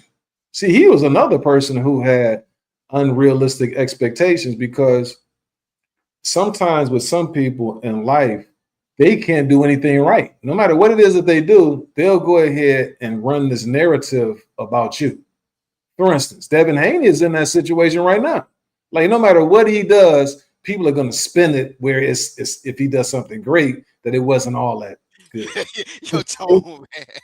You know what the tone sound like? It's like you ever watch, you ever listen to Art of Dialogue, and Art want to say something that's like kind of negative or instigating. He's like, but this person did this. His tone changes.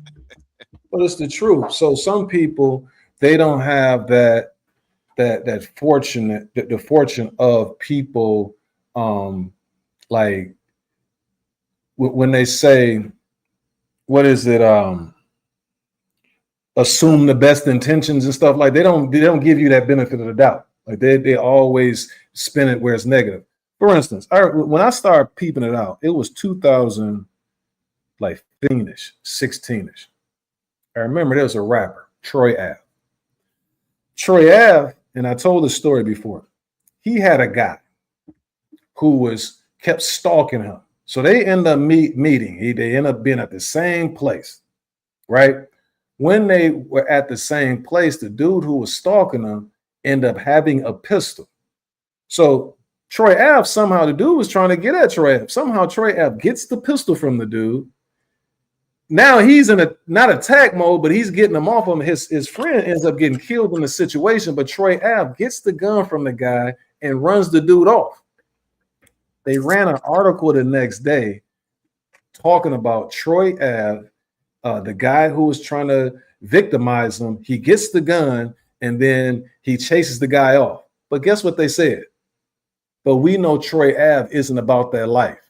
I'm like, what life isn't he about? That's some heroic stuff that he just did. How can you associate him not being about that life when he just did something that was remarkable? That's what they do with Devin Haney. That's what they were doing with Rigo. When you have Bob Arum talking about he can't sell out this and that, why would you want to watch this? I saw Rigo beat this big Japanese dude up so bad, he had 2 orbital bones broken.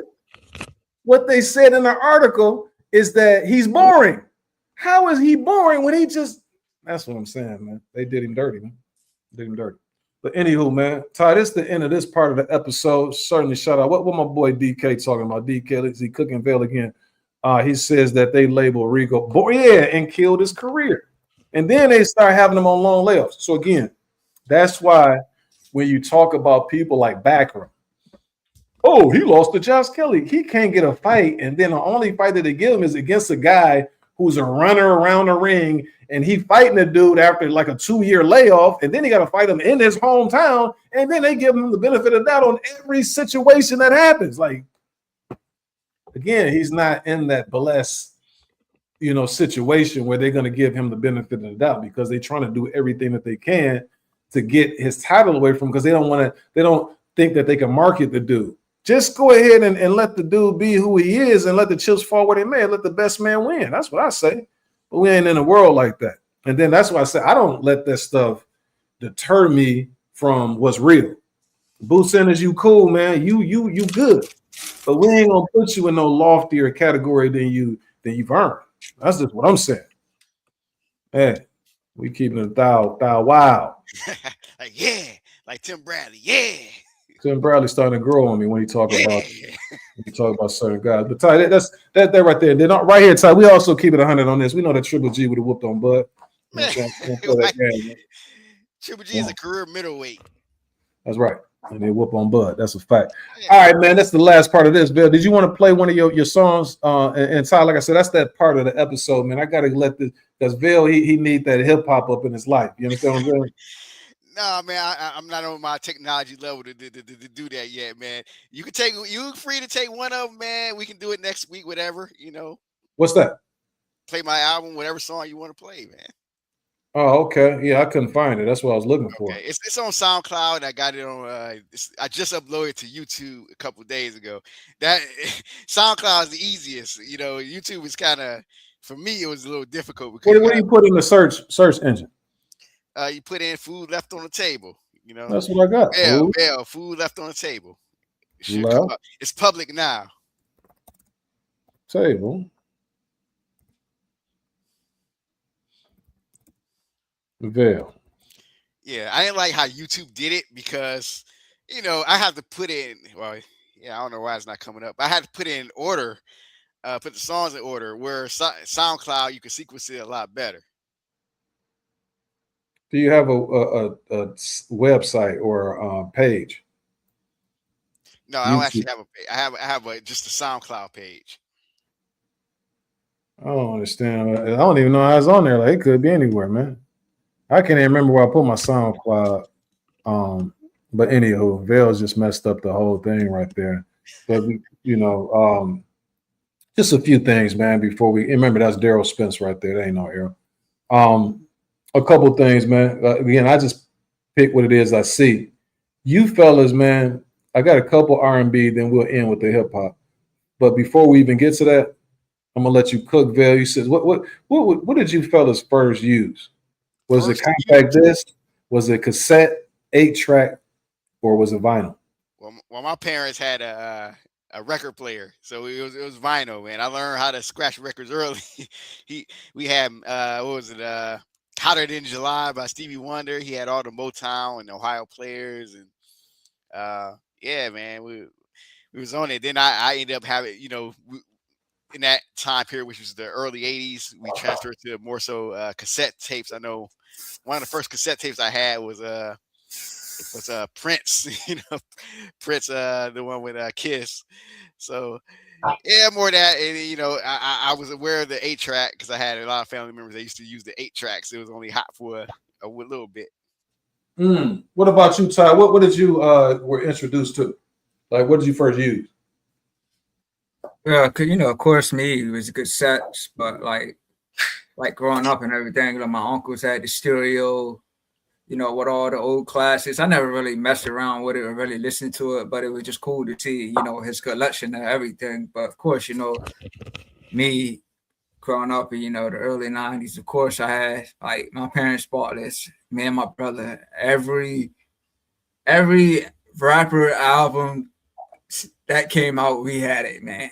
So I just like the Walkman, just press and rewind. Of course, then I went on to the CDs, but the bad thing is they always got scratched up eventually. Yeah. So I would say the cassette era was my era. Cassette era. Yeah, I used to hate when they you have to like wind up the tape in there. Yeah, eat it up sometimes. Yeah. At least it wasn't like CDs. At least tapes were kind of repairable. Like CDs, man, you had to pay to get it fixed. Like if it got too scratched up, or you had to buy it again. CDs were cool. I definitely started off with the vinyl. I think there was a car that they had that had 8 tracks in there, but I was just always on the vinyl though, man, for sure. Yeah. I miss that era too because you had like the sound of the, you know what I'm saying? Like when the song come on, static. The little static on there. I miss that, man. You know who put that on there purposely? You put that in these songs was I know DJ Premier does it sometimes, and Mobb Deep. They purposely put static in there to give it that gritty sound. I love that right there, man. And Bill, I know you're a big movie guy, man. Okay, Hank. Okay, DK is still on your mata. Let me see what he's saying. Yeah, be on Bill Mata, man. Go ahead, call him out for that nonsense. Haney spent years chasing fan love, but finally learned the Floyd lesson. If they won't pay to see you win, they'll pay to see you lose. He stopped seeking approval and fully embraced the villain persona.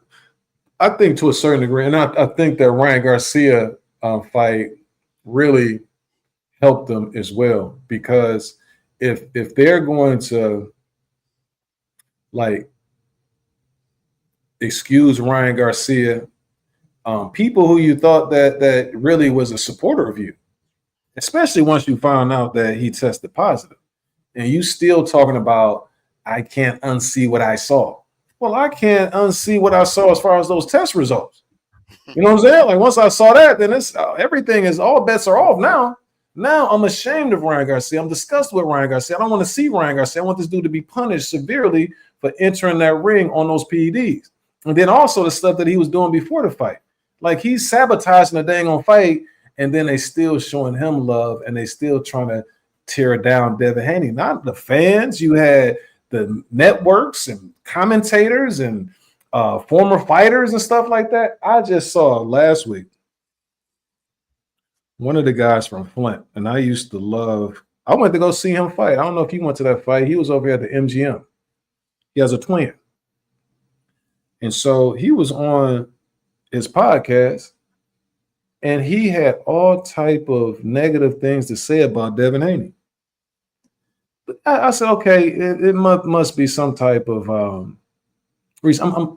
It got to a point where I'm like, what are you benefiting from this? Like as far as the vitriol that you're spewing. But when I really thought that it was bad is when they ignored the fact that Ryan Garcia, and they also kind of excused Ryan Garcia for entering the ring on PEDs against Devin Haney. I don't care what he was on.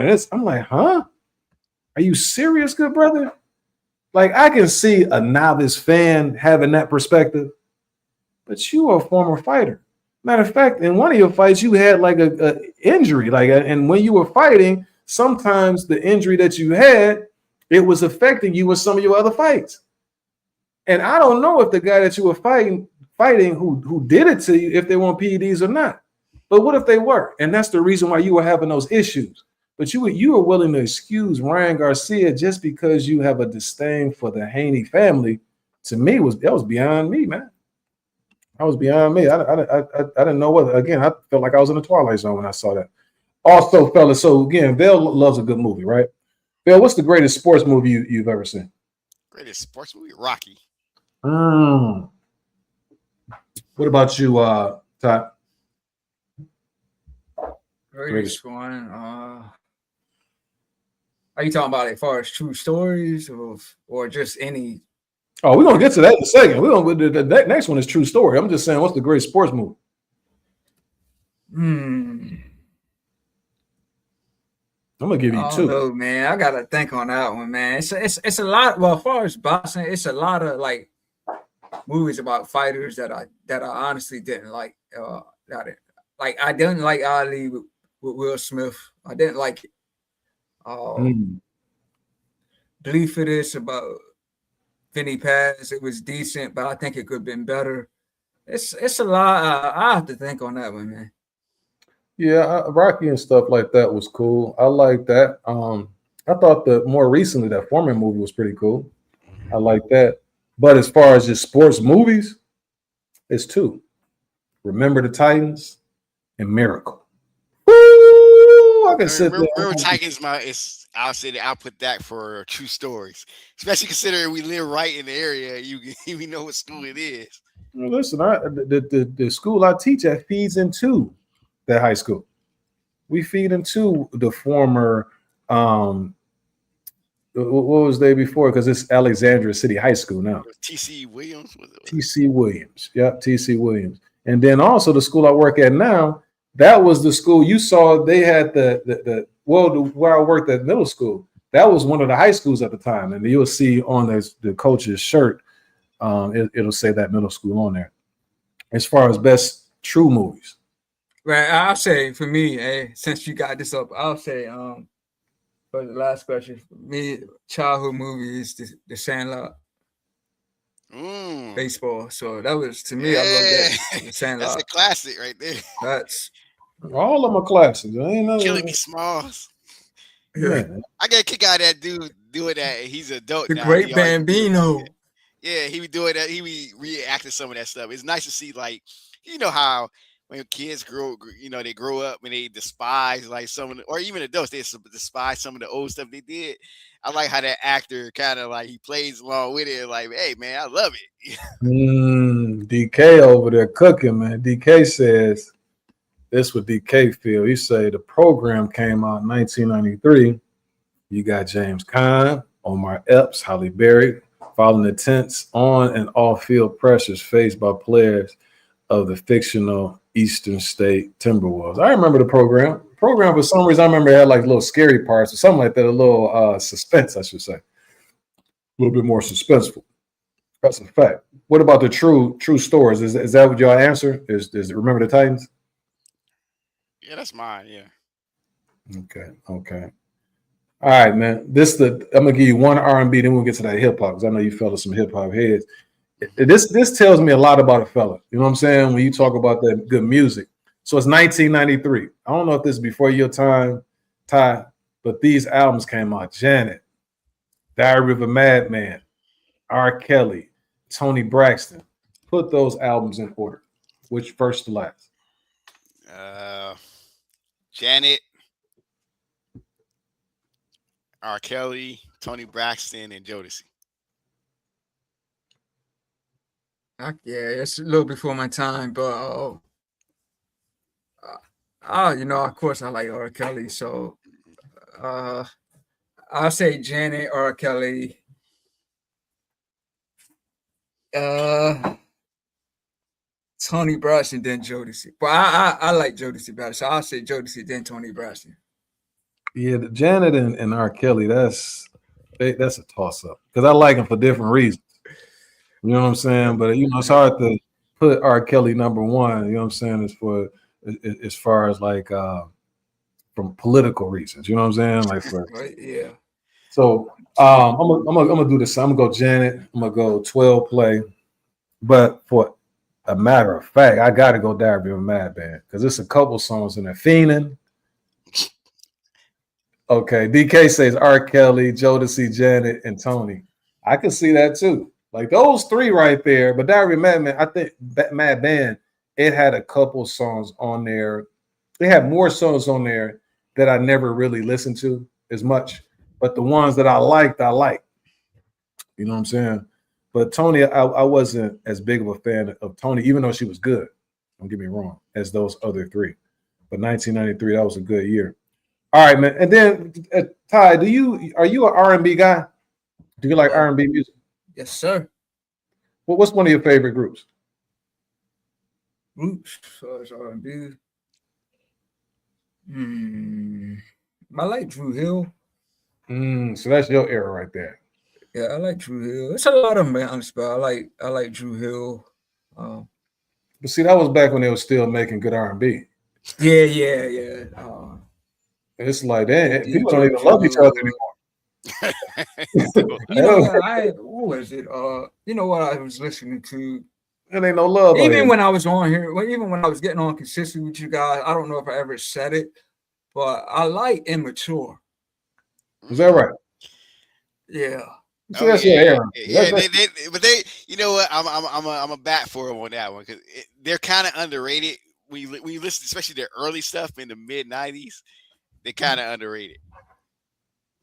I mean, they were good. Again, that's still good R&B. I can't lie. Yeah. I mean, because it's just that they in that era, you know what I'm saying, where you had to know how to sing. Like you can't have people in there, producer in there messing up your vocal.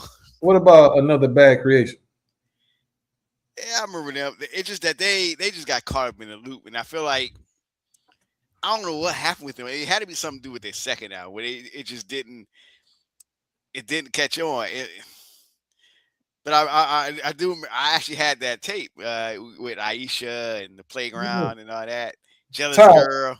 Yeah, Ty. What did you think about Sammy? Were you a Sammy fan? Nah. Well, that's before you. No. Yeah, it is for me. But I would say I would throw in there too. I like 112. I like Jagged Edge. It's a lot more. I know it's a lot more. I just can't think on the top of my head though. 12 is what the players do well. But let me ask you this question. Lloyd. Did you listen to Lloyd? Nah. Oh, I ain't listen to Lloyd either. Lloyd got about 2 or 3 classics, though. I'm gonna tell you. All right, I'm gonna end on this right as far as the R&B. Bobby Valentino. Oh yeah. Well, are you talking about? So when you said Lloyd, you talking about the Lloyd from like the singer? Yeah, yeah. Cool. The one that had you. Thinking you were talking about somebody from like the early '90s or something. No, I'm talking about Lloyd. Oh yeah, Lloyd and Bobby Valentino, of course. Yeah, man. Of course. This comes before your time. This before your time. But Vail, were you a music soul child guy? Somewhat. I feel like because he was out, it was a lot of cats that was overshadowing him as far as the neo soul movement. Like, because he was out, but he did overshadow because he was yeah. You also had D'Angelo. You had Jill Scott that just came out at the same time. You had just loaded. That's like loaded. You said in abundance. Like you had options. You know what I'm saying? Like that. That's ain't got nothing at all. Yeah, he ain't got nothing, man. Let me see what my guy. He say R. Kelly. Did I already read that? Yeah, you read that already. I already read that right there. Okay, let's skip out of this right here. Look at my girl right here, man. I used to have a crush on her, Ty, right here. Lisa and Call Jam. I just saw her on Family Feud the other day. Like she was on a Celebrity Family Feud last Friday. I can't remember who she was playing. I think she was playing against En Vogue. I think she was playing against En Vogue. I used to have a crush on Don from En Vogue. That's your boy, man. All right, let's go ahead and get to the hip hop. All right, this right here is before your time, Ty, right here. Like you said, before it's time. You don't know what you listen. I already know 1987 because this is when I was, out there. You know what I'm saying, moving and grooving. So he can't really be up on this. This right here, you got 1987. You got Bad. You got Paid in Full. That's a cold album cover right there. Paid in Full with the money in the back. You got Cinderfella Dana Dang. Then you had Criminal Minded. What's the top 2 on here, man? I know Dana Dang, you can't put them in there. I'll say Paid in Full and Criminal Minded. So you gonna do L like that? Yeah, I mean Bad had like bigger hits. Like even the song I'm Bad, which is like, and I Need Love, but I'm Bad specifically is a crazy song for its time. People don't realize how L was that dude when he came out. No rapper can rap quite like I can. Yeah. I put a muscle-bound man in his face in the sand. He was considered hardcore. Like folks was paying attention. But sure. It's just that as far as in totality, I mean, Paid in Full is like great out from beginning to end, and Criminal Minded too. That was a transitional period in hip hop too. Mm-hmm. You know what I mean? Like it's DMC and all that. Yeah. Mm-hmm.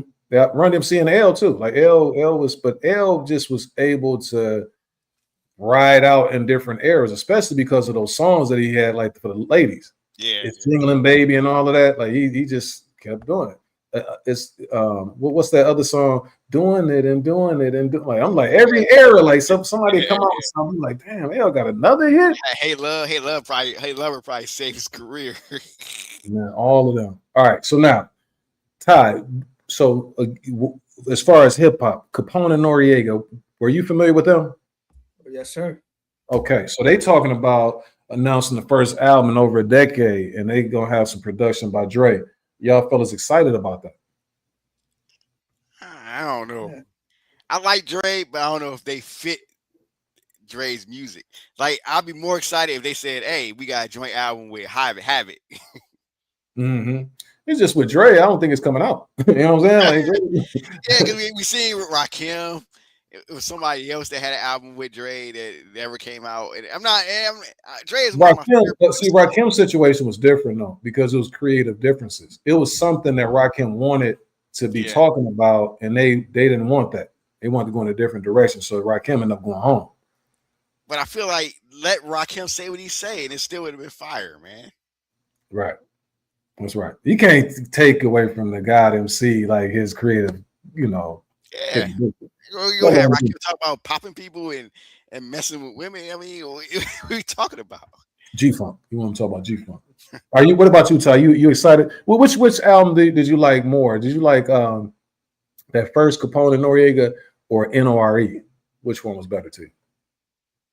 I knew this is the one that y'all don't want to mess with us. Y'all, I made that CD for a lot of people too at that time. So yeah, that's the second one, the reunion. Okay, the second one. Okay, yeah. Mm-hmm. Yeah, but I mean, they're all everybody's older now, so I guess it just doesn't have that excitement like the 90s, man. So that's just how I take it, man. Who's the coolest old guys album that you heard? You know what I mean? Like post 40 years old. Clips. That was a classic right there. Yeah, Clips had a cold one. I'm gonna tell you who had. I'm gonna tell you if y'all haven't listened to them. Daz and Corrupt about 2 years ago. Yeah, the one they did with Snoop. We All We Got. Go back and listen to that. Go back, man. That's how they have fun doing it. Like they wanted to do it. Yeah, man. You got Battle Cat on production. You got Superfly. It's a whole bunch of guys in there getting busy. Then they got the premiere track at the end when they're going ahead with the lyrical stuff. That's the one. Yep, that's the one. Mm-hmm. Yeah, man. But anyway, as far as hardcore, it had Rage on that premiere track, didn't it? Yeah, that was Rage and RBX. Snoop, that's the one. Yeah, and then that We All We Got, that song is vintage West Coast. Boom. You know, got that beat like that Zap Parliament type stuff. Because you know that West Coast, they got that bass. You know what I mean? All right. Who's the first hardcore female MC that you fellas are familiar with? I know for me it was like MC Shadi or somebody like that, or Shantae, because that's the I say Shantae, Roxanne Shantae. It was the chick from or the female from Funky 4+1, but they had Sha-Rock. Mm-hmm. Yeah, I would say me maybe Foxy Brown. Yeah. What was Kim? Was Kim out when you were listening to music yet? Yeah, but I think she's the one I rock with the most for sure. I know Lil Kim's music, man. What is the first album? We had a song called On Dot, where she had the little girl rapping.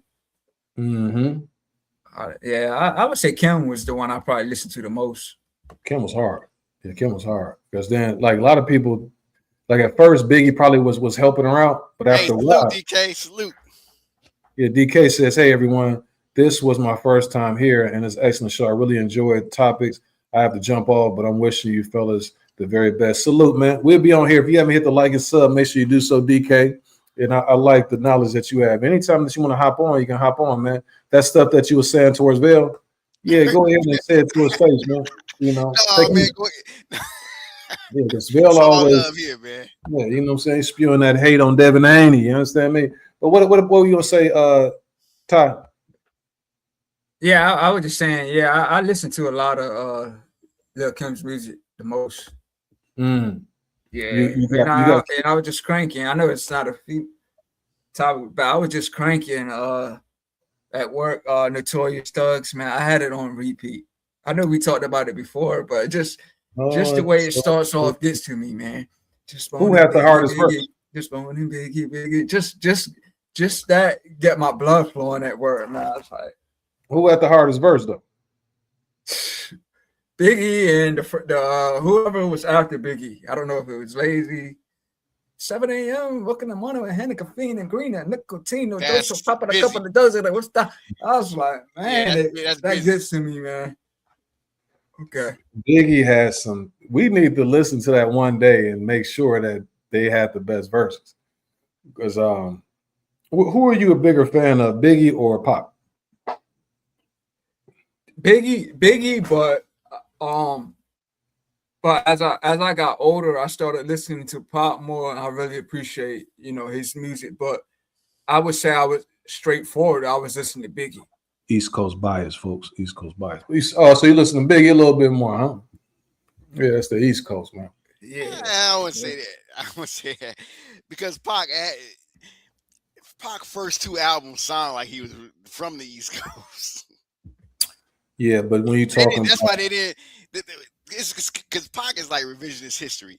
People love the West Coast and all this and that, and they like to claim them. But there was a time period where it seemed like he wasn't respected on either coast. Well, I don't know. I know that he wasn't as mainstream. It was after that Juice. Like Juice, like a lot of people didn't know. It was like, dang, so Pac is in the movie, but he had that CD that either was coming out. Because I remember he was sitting on the couch with Arsenio Hall. And so that's when people were like, oh, okay, Pac. And then they started associated with him because he was a roadie for Digital Underground. Mm-hmm. It's like, and then so he was kind of coming out of that. But then he put, like, the crazy thing is a lot of people don't understand that he was only with Death Row for 9 months. Yeah, that's it. That's a lot of work that he put. That's a lot of music and songs and movies, and like every day is just filled with events for him. Like he filled up a 24-hour day. Like he had to be just constantly. Once they let that dude out of jail, they just left a ball of energy out of jail. You know what I'm saying? Because all of his days was filled with.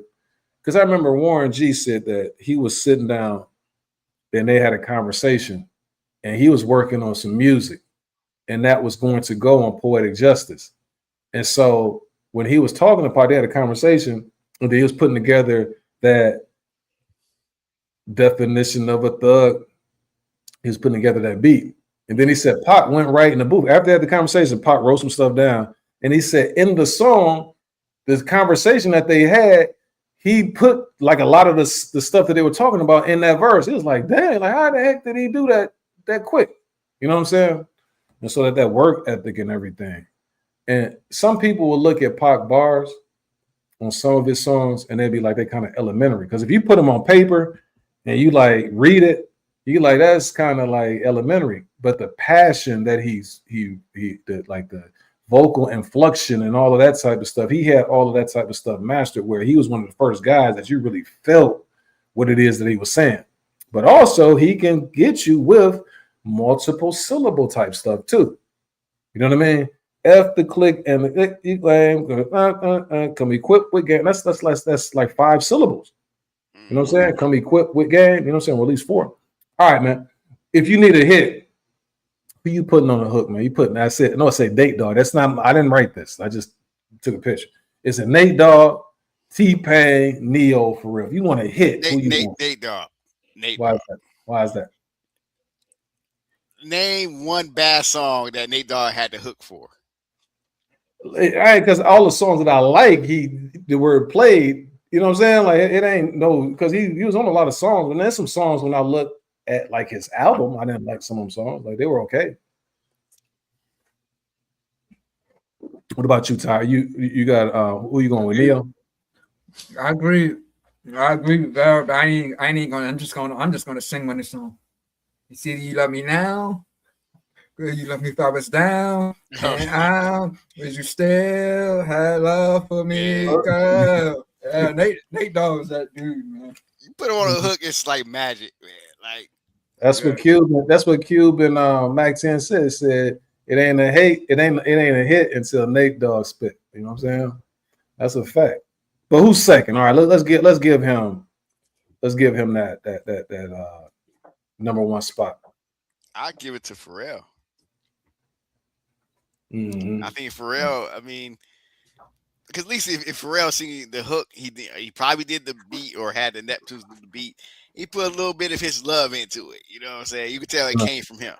Nah, I'm gonna tell you who he a biter though. He's a biter, man. You know why? You know who he bit off of? Ooh. Sleepy Brown. But Sleepy Brown is not on here. If Sleepy Brown's on here, we can pick Sleepy Brown. No, I'm just saying he bit off of him. No, that, and I didn't peep that until Goody said that. He wasn't doing that until, and then I listened back at Sleepy Brown. I'm like, dang, that is a very, similar, you know what I'm saying, style. But shout out to them, man. I do like Pharrell. I like those tracks. Beautiful and all of them. What's the best storytelling song? I think we were asking this before, but I'll say it's children's story. Brenda's got a baby. And I got a story to tell. I'm gonna tell you when that you miss it. And Rewind by Nas. And I'm gonna tell you when that you miss it. I'm gonna let you go though, Ty. What's a storytelling song that you like? It's got to be Biggie's. I just had to think on the names. Story to tell. Yeah, probably that. It's more songs here that. Listen, man, Slick Rick, Moment I Feared is a cold song. Oh yeah, I mean, yeah. But I'm gonna tell you one that slept on. Renee. Every time I hear that, I know about Renee. Yeah, Renee, I'd be sad, man. Renee ended up getting shot because she was. Hey, listen to that song. I'm do a little exercise. It's funny. It's really, really funny. Listen to that song and count how many times that Mr. Cheeks blaze up in that song. Yes, sir. I'm gonna let Ty think on that. But while you thinking, I'm gonna just say, Biggie, somebody got to die. I'll just say that for him. Somebody got to die. I like how you started it off, man. You know what's cool about Biggie is that Biggie was a true hip hop MC and he studied the game. Like he had to have him a song where he's storytelling. He had to have a lyrical song. Then he had to have a song that was hard. He had to have a song that was catered to the females. But he did it at a high level. Like if you put together, you know how you have somebody's tail of the tape, like what they good at. Like he was very high in different categories. You know what I'm saying? He studied the game really well. Also, was a good beat selector too. All right, man. I'm gonna ask you fellas this. This is it could be a tough question, could be easy. But you got some people say that that's Tribe Called Quest's best album, The Low End Theory, and some people say that that's Nas's best album, or it could be, the second, it was written. However, if you put these two albums together in a versus, who would you favor, The Low End Theory or It Was Written? Two. Low End Theory. I'm a bigger Nas fan. Low End Theory just got too much and too many hits on it. What about you, Todd? Are you familiar with both of those classics? Yeah, I've had one of the albums, but honestly, it's been so long, man. So I can't really remember. So I had to sit this one out. So I got to go. It was written. It was written slightly because it may be one song it was written that I don't listen to, but it's a couple more like the ones that I like and I love that vibe. Like the vibe on Low End Theory is impeccable. You know what I'm saying? Like they know how to create, that type of, listening pleasure. Like it's just a certain feel that you have. But it was written, it takes me through different chambers. You know what I'm saying? It's different. You know what I mean? But you got the One Loves, like I say, when Nas came out and he said this, I'm gonna tell you the line that I always go back to that stuck to my ribs was when I came in and I was listening. That dude said, sneak a Uzi on the island in my army jacket lining. Like he had me, like damn near for life. You understand what I'm saying? What about these songs? You want to sit this one out too, Ty? One Love by Houdini or I Need Love by LL. Don't choose the wrong one. I'm gonna go I Need Love. You out your marbles. No, I just like it, but more. I mean, One Love is more general. You know, I Need Love is very specific to me. I lay down my jacket over a puddle. Like, no, like, come on, man. One Love. See, listen when we get off here, because you're not gonna do it. So I'm gonna sing you the song. Like, you already know I need love, but I'm gonna sing you One Love is. I That know should what One be Love like, is. I've heard One Love, man. I'll listen to it. One Love should be like immortalized. Like, you should put that like on a Mount I never Rushmore. said it's not immortalized or it's not great song. I just said I think. Oh, go to the next. Go to the next. When I say One Love, do what I mean. I just went through the exact same thing. Like, they telling you a story, like boom, boom, and it's like a grown-up story. These dudes probably like in their mid-20s. Oh, song, man. Who has the most distinctive voice in rap music history? Tupac. Okay. Ty, who you think? What do you mean? What do you mean when you said like when you hear it, you like, okay, that's him right there. Like, you know, DMX? DMX got one. Yeah. I mean, I think Jay-Z got one too. Yeah. I mean, you already know it's DMX when you hear that. So all you need is the go. DMX. Let me see. Who else got a distinct Exhibit? You know what I'm saying? You hear Exhibit, you know that's Exhibit. Busta Rhymes. Nas. I think all them dudes. Like, it's hard to say. Snoop. Snoop. Oh, Snoop with that nasal flow. Yeah, that's crazy, man. Like, it's all of them. Like, it's just, and that's the thing that you had was the unique. You had the voices, you had the styles. Like, dudes wasn't biting off each other. I miss that part of hip hop. I miss R&B, man. Like, God, dog.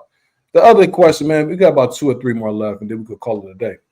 These two right here, very similar, man, and they offbeat style. Who you go with? Biz Markie. Biz Markie walk so Old Dirty Bastard can run. Got you. All right, that's before. Plus, I can play Biz Markie in front of my mother. You know what I'm saying, or my grandmother, my aunt. I can play Biz Markie. I can't play ODB. You can't play ODB. I can play Fantasy. I can play that song with Mariah Carey though. You might be able to play that, but here's the thing with Biz Markie. The reason why I have to go with Biz Markie is because he was on his own. Like, Biz Markie was kind of that dude, you know what I mean, for a period, and it was Biz Markie. Like, it wasn't like ODB. He was as great as he still was attached to Wu. You know what I'm saying? It's like when you make an argument with Redman or Meth. To me, I gotta go with Meth because Meth was that dude, like that 92, 93 time frame. Time for some action and all that type of stuff. And then when he was coming out with red. I know what you're saying though. Yeah, you gotta. He didn't have the Woo with him at the. Right. Okay, this right here, man. So now we're talking about storytelling. Which of these songs would you go with? Oh, it's the ones on the bottom. I can't see the bottom. So Just a Friend, that's Biz, and then you got Brenda's Got a Baby, and you got Nas Rewind. Oh, Today Was a Good Day. All better than all of them to me. Okay. What about you, Ty? Who's on the bottom left again? Bottom left is Just a Friend. I know he's just a friend. You got Brenda's Got a Baby, and then you got Rewind by Nas. I like either I Got a Story to Tell or Brenda's Got a Baby. I'm going with Nas Rewind, man. When I first heard that messed my head up. Dude telling the story backwards. You know what I'm saying? That was crazy. Now, this is a little joke right here because Memphis Bleak, he's in a joke telling, I guess. So he says that he claims he could do a versus against Lloyd Banks and Tony Yayo by himself. Do you agree? Yeah, man, you might want to call one of the homeboy or something, man. You know what I'm saying? Even it up. Like, I don't know what songs would he do. I know he got like if That's Your Girl, he got Right Here with Trick Daddy. He got Coming of Age. You know what I'm saying? I mean, he could just do the songs that a lot of people want. Like the song that he did the videos for, they'll know them songs, but the album song, I know a lot of his album songs. So, but I don't see him. He definitely ain't beating Lloyd. He definitely ain't beating Banks, man. Definitely not. But I think he can hold his own with Yayo. But Yeah, he'll beat Lay Yayo to me. yeah, I mean, to me, he's the weakest link, really. He's the weakest link. But he definitely ain't beating Banks, man. Okay. But I like coming. I'm with Bell, man. I like coming of age, man. Come up in the game and add a couple of dollar signs to my name.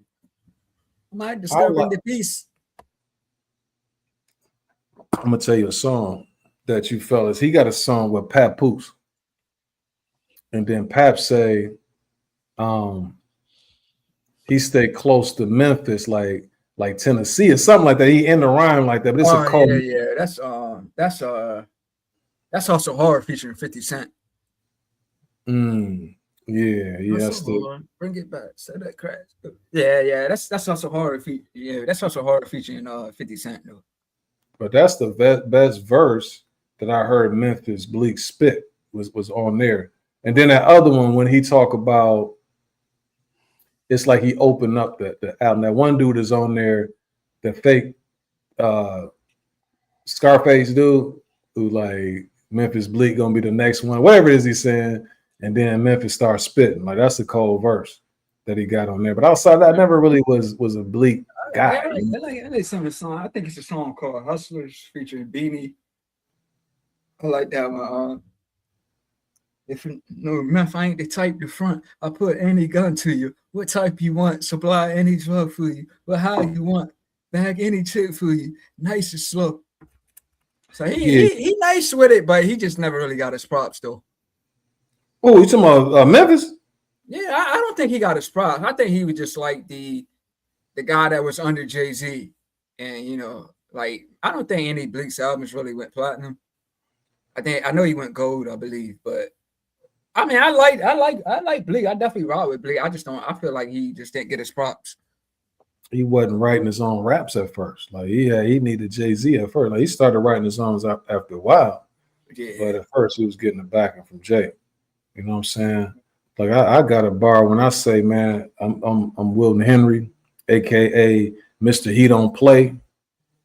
You mess with me, I leave a fool sounding like Michelle. You know what I'm saying? So anyway, you caught that Barville? Yeah. Leave a fool sounding like Michelle. You know Michelle sound like a little girl or something. But anyway, man, last but not least, this is gonna be the show runner. We've been going with this right here. And the two albums, man, this was two of Mary J. Blige's classics. Two that I love and I hold near and dear to my heart. I'm gonna start with you, Vil. Which one are you gonna go with, man? You gonna go with My Life, or are you gonna go with? Both of them are great. Like both of them are great albums, man. Like what's the 411 was like the introduction and like had the real love and you remind me and all that. My Life was just like Mary just going through stuff, man. And they always say that when she's going through stuff, she made better music. So that's kind of her at her apex, at her best. So it's easy to pick that album.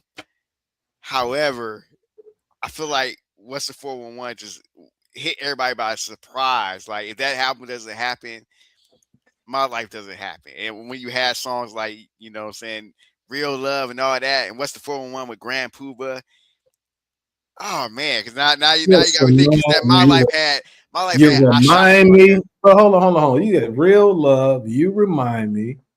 Reminisce. Love No Limit. Like, come on. Oh yeah. What's the 411? Yeah, I'm going. What's the 411? My Life is cold. Don't get me wrong. And it's a little bit more slower. Like what's come to me, it covers more ground. It got the mid-level songs, got the faster songs, and it got the heartfelt songs. You know what I'm saying? It's a little bit. I mean, you could go if you just saying as far as songs that no skips that you're gonna listen to, you might go with My Life. But What's Come was just so much more impactful. You know what I mean? You got a dog in a fight, Ty? Or you wasn't a Mary J. listener? Yeah, I didn't know her albums, but I just know over the songs, so I can't really speak on it. But yeah, I do like Real Love. I just don't know. I wasn't familiar with the albums, but I know a lot of her songs though. that whatever that 7-day song was. That's my favorite Mary J song. But man, that's gonna be it, man. Next week, I'm gonna report live from Rio de Janeiro. That's my girl Juliana, man. So we'll go ahead. I don't know if she'll be on with us or not. Speak a little bit of that Portuguese, but yeah, man, I'll be down there, man. You fellas got anything lined up as far as the rest of the summer? Or y'all just gonna chill? I'm gonna chill. I might have something in February. We might go down to Ocean City, chill out there. I know that Jamaican joint out there. You said what was that? Got the largest Jamaican like restaurant type thing. I haven't been there yet, but I'm gonna check that out. But and then probably at the end of the year, that's my 10-year anniversary, so we'll probably do a big trip in December. Early December. What about you, Ty? I know you've been doing a little bit more traveling lately. Yeah, I don't know as far as anything coming up. I mean, but like I said, I did go on a cruise. Went to Canada a couple times, so I was glad, had some experience going out the country for the first time. So glad with the experience, man. Good experience. Yes, sir. Yes, sir. Yeah, Canada. You don't you went through like that Peace Bridge area. Is that where you went? Went to Canada? Yeah. It was Quebec. Yeah. Yeah, they speak French out there. Yeah, because the Peace Bridge area, that'll take you to like Hamilton area, and then you take the Queens Highway, and that's going to take you straight to Toronto. But that's from Buffalo. So you got Buffalo, then you got what is that big? I forgot the name. It's the famous like falls or whatever that you have to go to. Niagara Falls. So you go right through. So that's the area. Yeah. So like I did go through New York to get there. So maybe we are talking about the same spot. But like I said, I just once I got there, it was like an hour drive. Once I got across the border. So yeah, it was a good experience, man. And they so like out there in Canada, they so nice. You know what I'm saying? Like if you're on a road and stuff like that, it's a certain distance that they drive from each other. Like when I was in Toronto, as opposed to being in a major city like DC or New York is the worst because New York, you can't play around. Like if I'm supposed to turn right here, I got to be ready to turn. Like I got to know where the hell I'm going. But in Toronto, they give you enough space. Let's say, for instance, like my GPS is buffering a little bit, and I'm waiting to see if I actually need to turn here. They not even honking their horn or anything like that. They like giving you the leeway to like make your decision. And this is like damn near as many people there as it is in New York. Like the roads are busy, but they still, have that, moral compass about themselves where they kind of cordial on the road. Even when I went to a baseball game, like they were heckling the New York Mets, the Toronto team, the Blue Jays fans, but they were doing it in a way that was so respectful. I was like, dang, that's crazy that they're heckling them, but they're doing it where it's like, it's in a nice way. You know what I'm saying? But anywho, Bill, any last words, man? How we going to close this out, man? You want to go ahead and I'm going to let Ty, man. Ty, how people can get at you, man? Yeah, man. Podcast is in this corner. Facebook is Ty Finney. But yeah, I just did an interview earlier before I came on with you guys. GARCIA Raleigh, 140 pounder out of Ohio. Learned some good things from him. Sparred Abdullah Mason and his brothers, sparred Tiger Johnson, Charles Conwell, sparred Montana Love. So be on the lookout for him.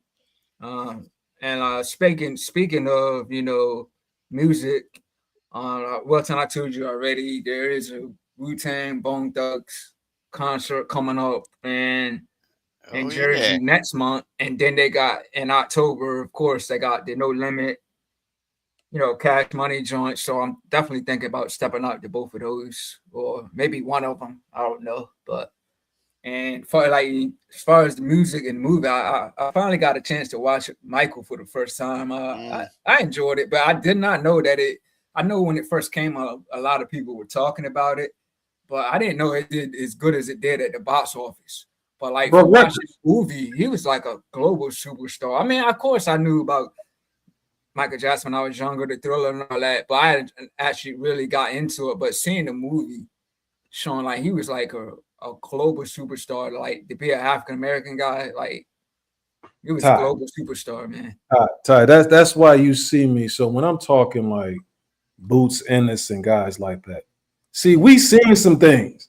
You know what I'm saying? I don't know if Vail was around for that level of stardom, but I remember seeing that. Like you can't, replace that. You can't replicate that. Like you will never. And what he had to go through as far as like his family structure and things like that, they had gotten Mike to a level where he was just like a robot in terms of something like as far as those skills that he had. Like he even if he didn't want to perform well, he's gonna perform well anyway because they had instilled all of that type of stuff in him. It was a no play, no nonsense type era. So I remember all of that type of stuff. So what I saw as far as then, I can't let somebody supersede what I see as far as that. And it wasn't because he's just popular. It's because that dude got busy. Is that dude was cold. That dude was a musical genius. And on top of that, he wasn't the only one.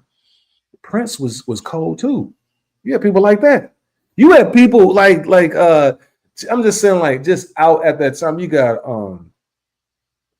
dang on the Zap Band. They not even looked at like you got a Rick James. It's just a plethora of that. You know what I'm saying? That people had that type of skill, that type of dexterity. You know what I'm saying? I don't know. Bill may have not been around at that time. So he don't know anything about that either. You know what I'm saying? I just want to say too, like I've seen documentaries on him and stuff, and like I've seen like as soon as like he'll pop up and get ready to start singing, the ladies were passing out. I was like, and they showed that in the movie. I mean, like the ladies passing out, security carrying them out. I'm like, dang, the dude didn't even sing for 10 seconds. He just popped in the air and y'all already passing out. I'm gonna blow your mind, Ty. I remember those videos in the '80s, and especially in the late '80s. There was some men passing out too. Yeah, it was like, and then at his house, when he was just stepping out, you got so many people lined up, just outside his house. The man just living his life. You got all these people outside, right? His house full with letters. I was like, dang, man, that's a next level of superstardom right there. Because you know why? No social media. So as far as what would be in your inbox, that's outside your house. You know what I'm saying? Like people trying to send you messages and stuff like that, or like the comments. Like that's people actually going there to try to see you. And then that's a little bit different because you actually see the person. Like you like now, sometimes you see people too much. It's like, damn, like you on there again.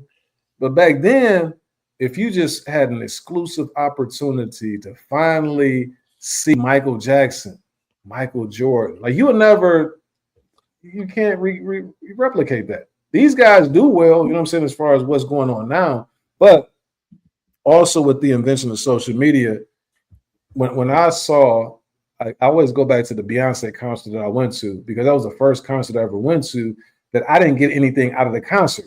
But everybody there, they were Beyonce supporters, and they loved the concert. Like, I've never seen anything like that. And I'm like, you must haven't been to any concerts. You know what I'm saying? But they were supporters, and they won't let her lose. So when she put out something, they just want to make sure that she does well.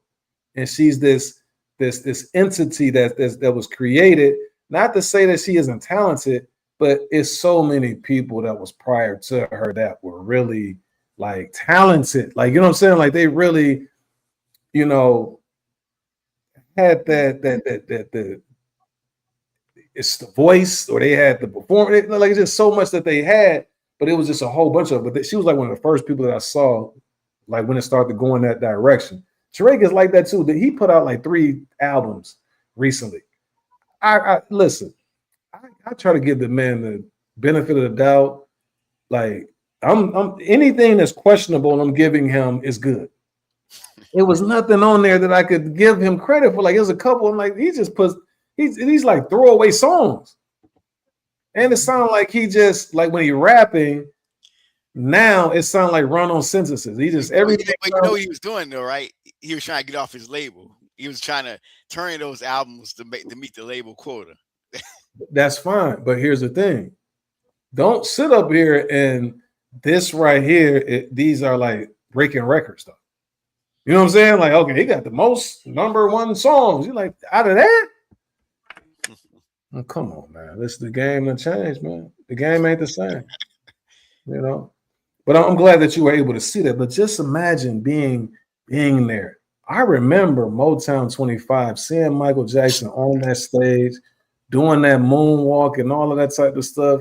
Because Michael Jackson had a glow about him. Like when you saw him, it's like he's different than anybody that you see. Like he's up here.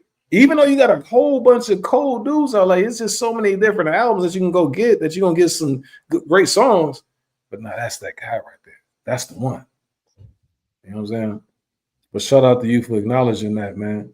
But again, last thing you say, Vail, last time I say, I'm never going to get to the point where I'm giving somebody those type of accolades and they not meeting the mark. No, there's still some levels for you to get to. Don't think that you mastered this thing, because I've seen guys who are better than that. If you're trying to say that you're an all-time great or you was equally as good as some of these other guys, no, you got to go ahead and still continue to build and still continue to grow, still continue to learn. Don't sit up there like a fat cat, like you all listen all that. No. I've seen several guys that's at your level that wouldn't even consider all-time great. Now, somebody got to do it. You can't just sit up here and be like, well, that's what they do now. Like, no, it's just like guys are. I'm not. No, sir. I'm gonna always be that old dude who's like, no, whoa. Let's pump our brakes. You know what I'm saying? This is the standard. You know, you did okay. Yeah, Mikey Garcia, he was a like a good fundamental fighter. Okay, we just gonna give him that.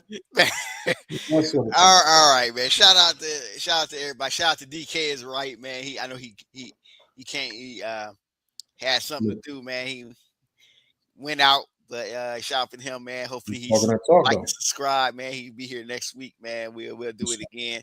Boxing Learner, man. Shout out to you. G5 Jeff, that's my dude, man. They do some great work over there, man. Shout out to them. Shout out to Blaze Pound for Pound. You know what I'm saying? He cool too, man. Shout out to Shelton, man, that was in here, you know what I'm saying, doing what he do. Shout out to you, Ty, and you, Will, man. You know what I'm saying? We're going to do it like we always do every week. Yes, sir. Man, y'all fellas have a great rest of your week. Next week, I'll report live from Rio de Janeiro, Copacabana Beach. You understand what I'm saying? Hey, just remember, no crazy stuff. You know, my wife be watching these, man. So.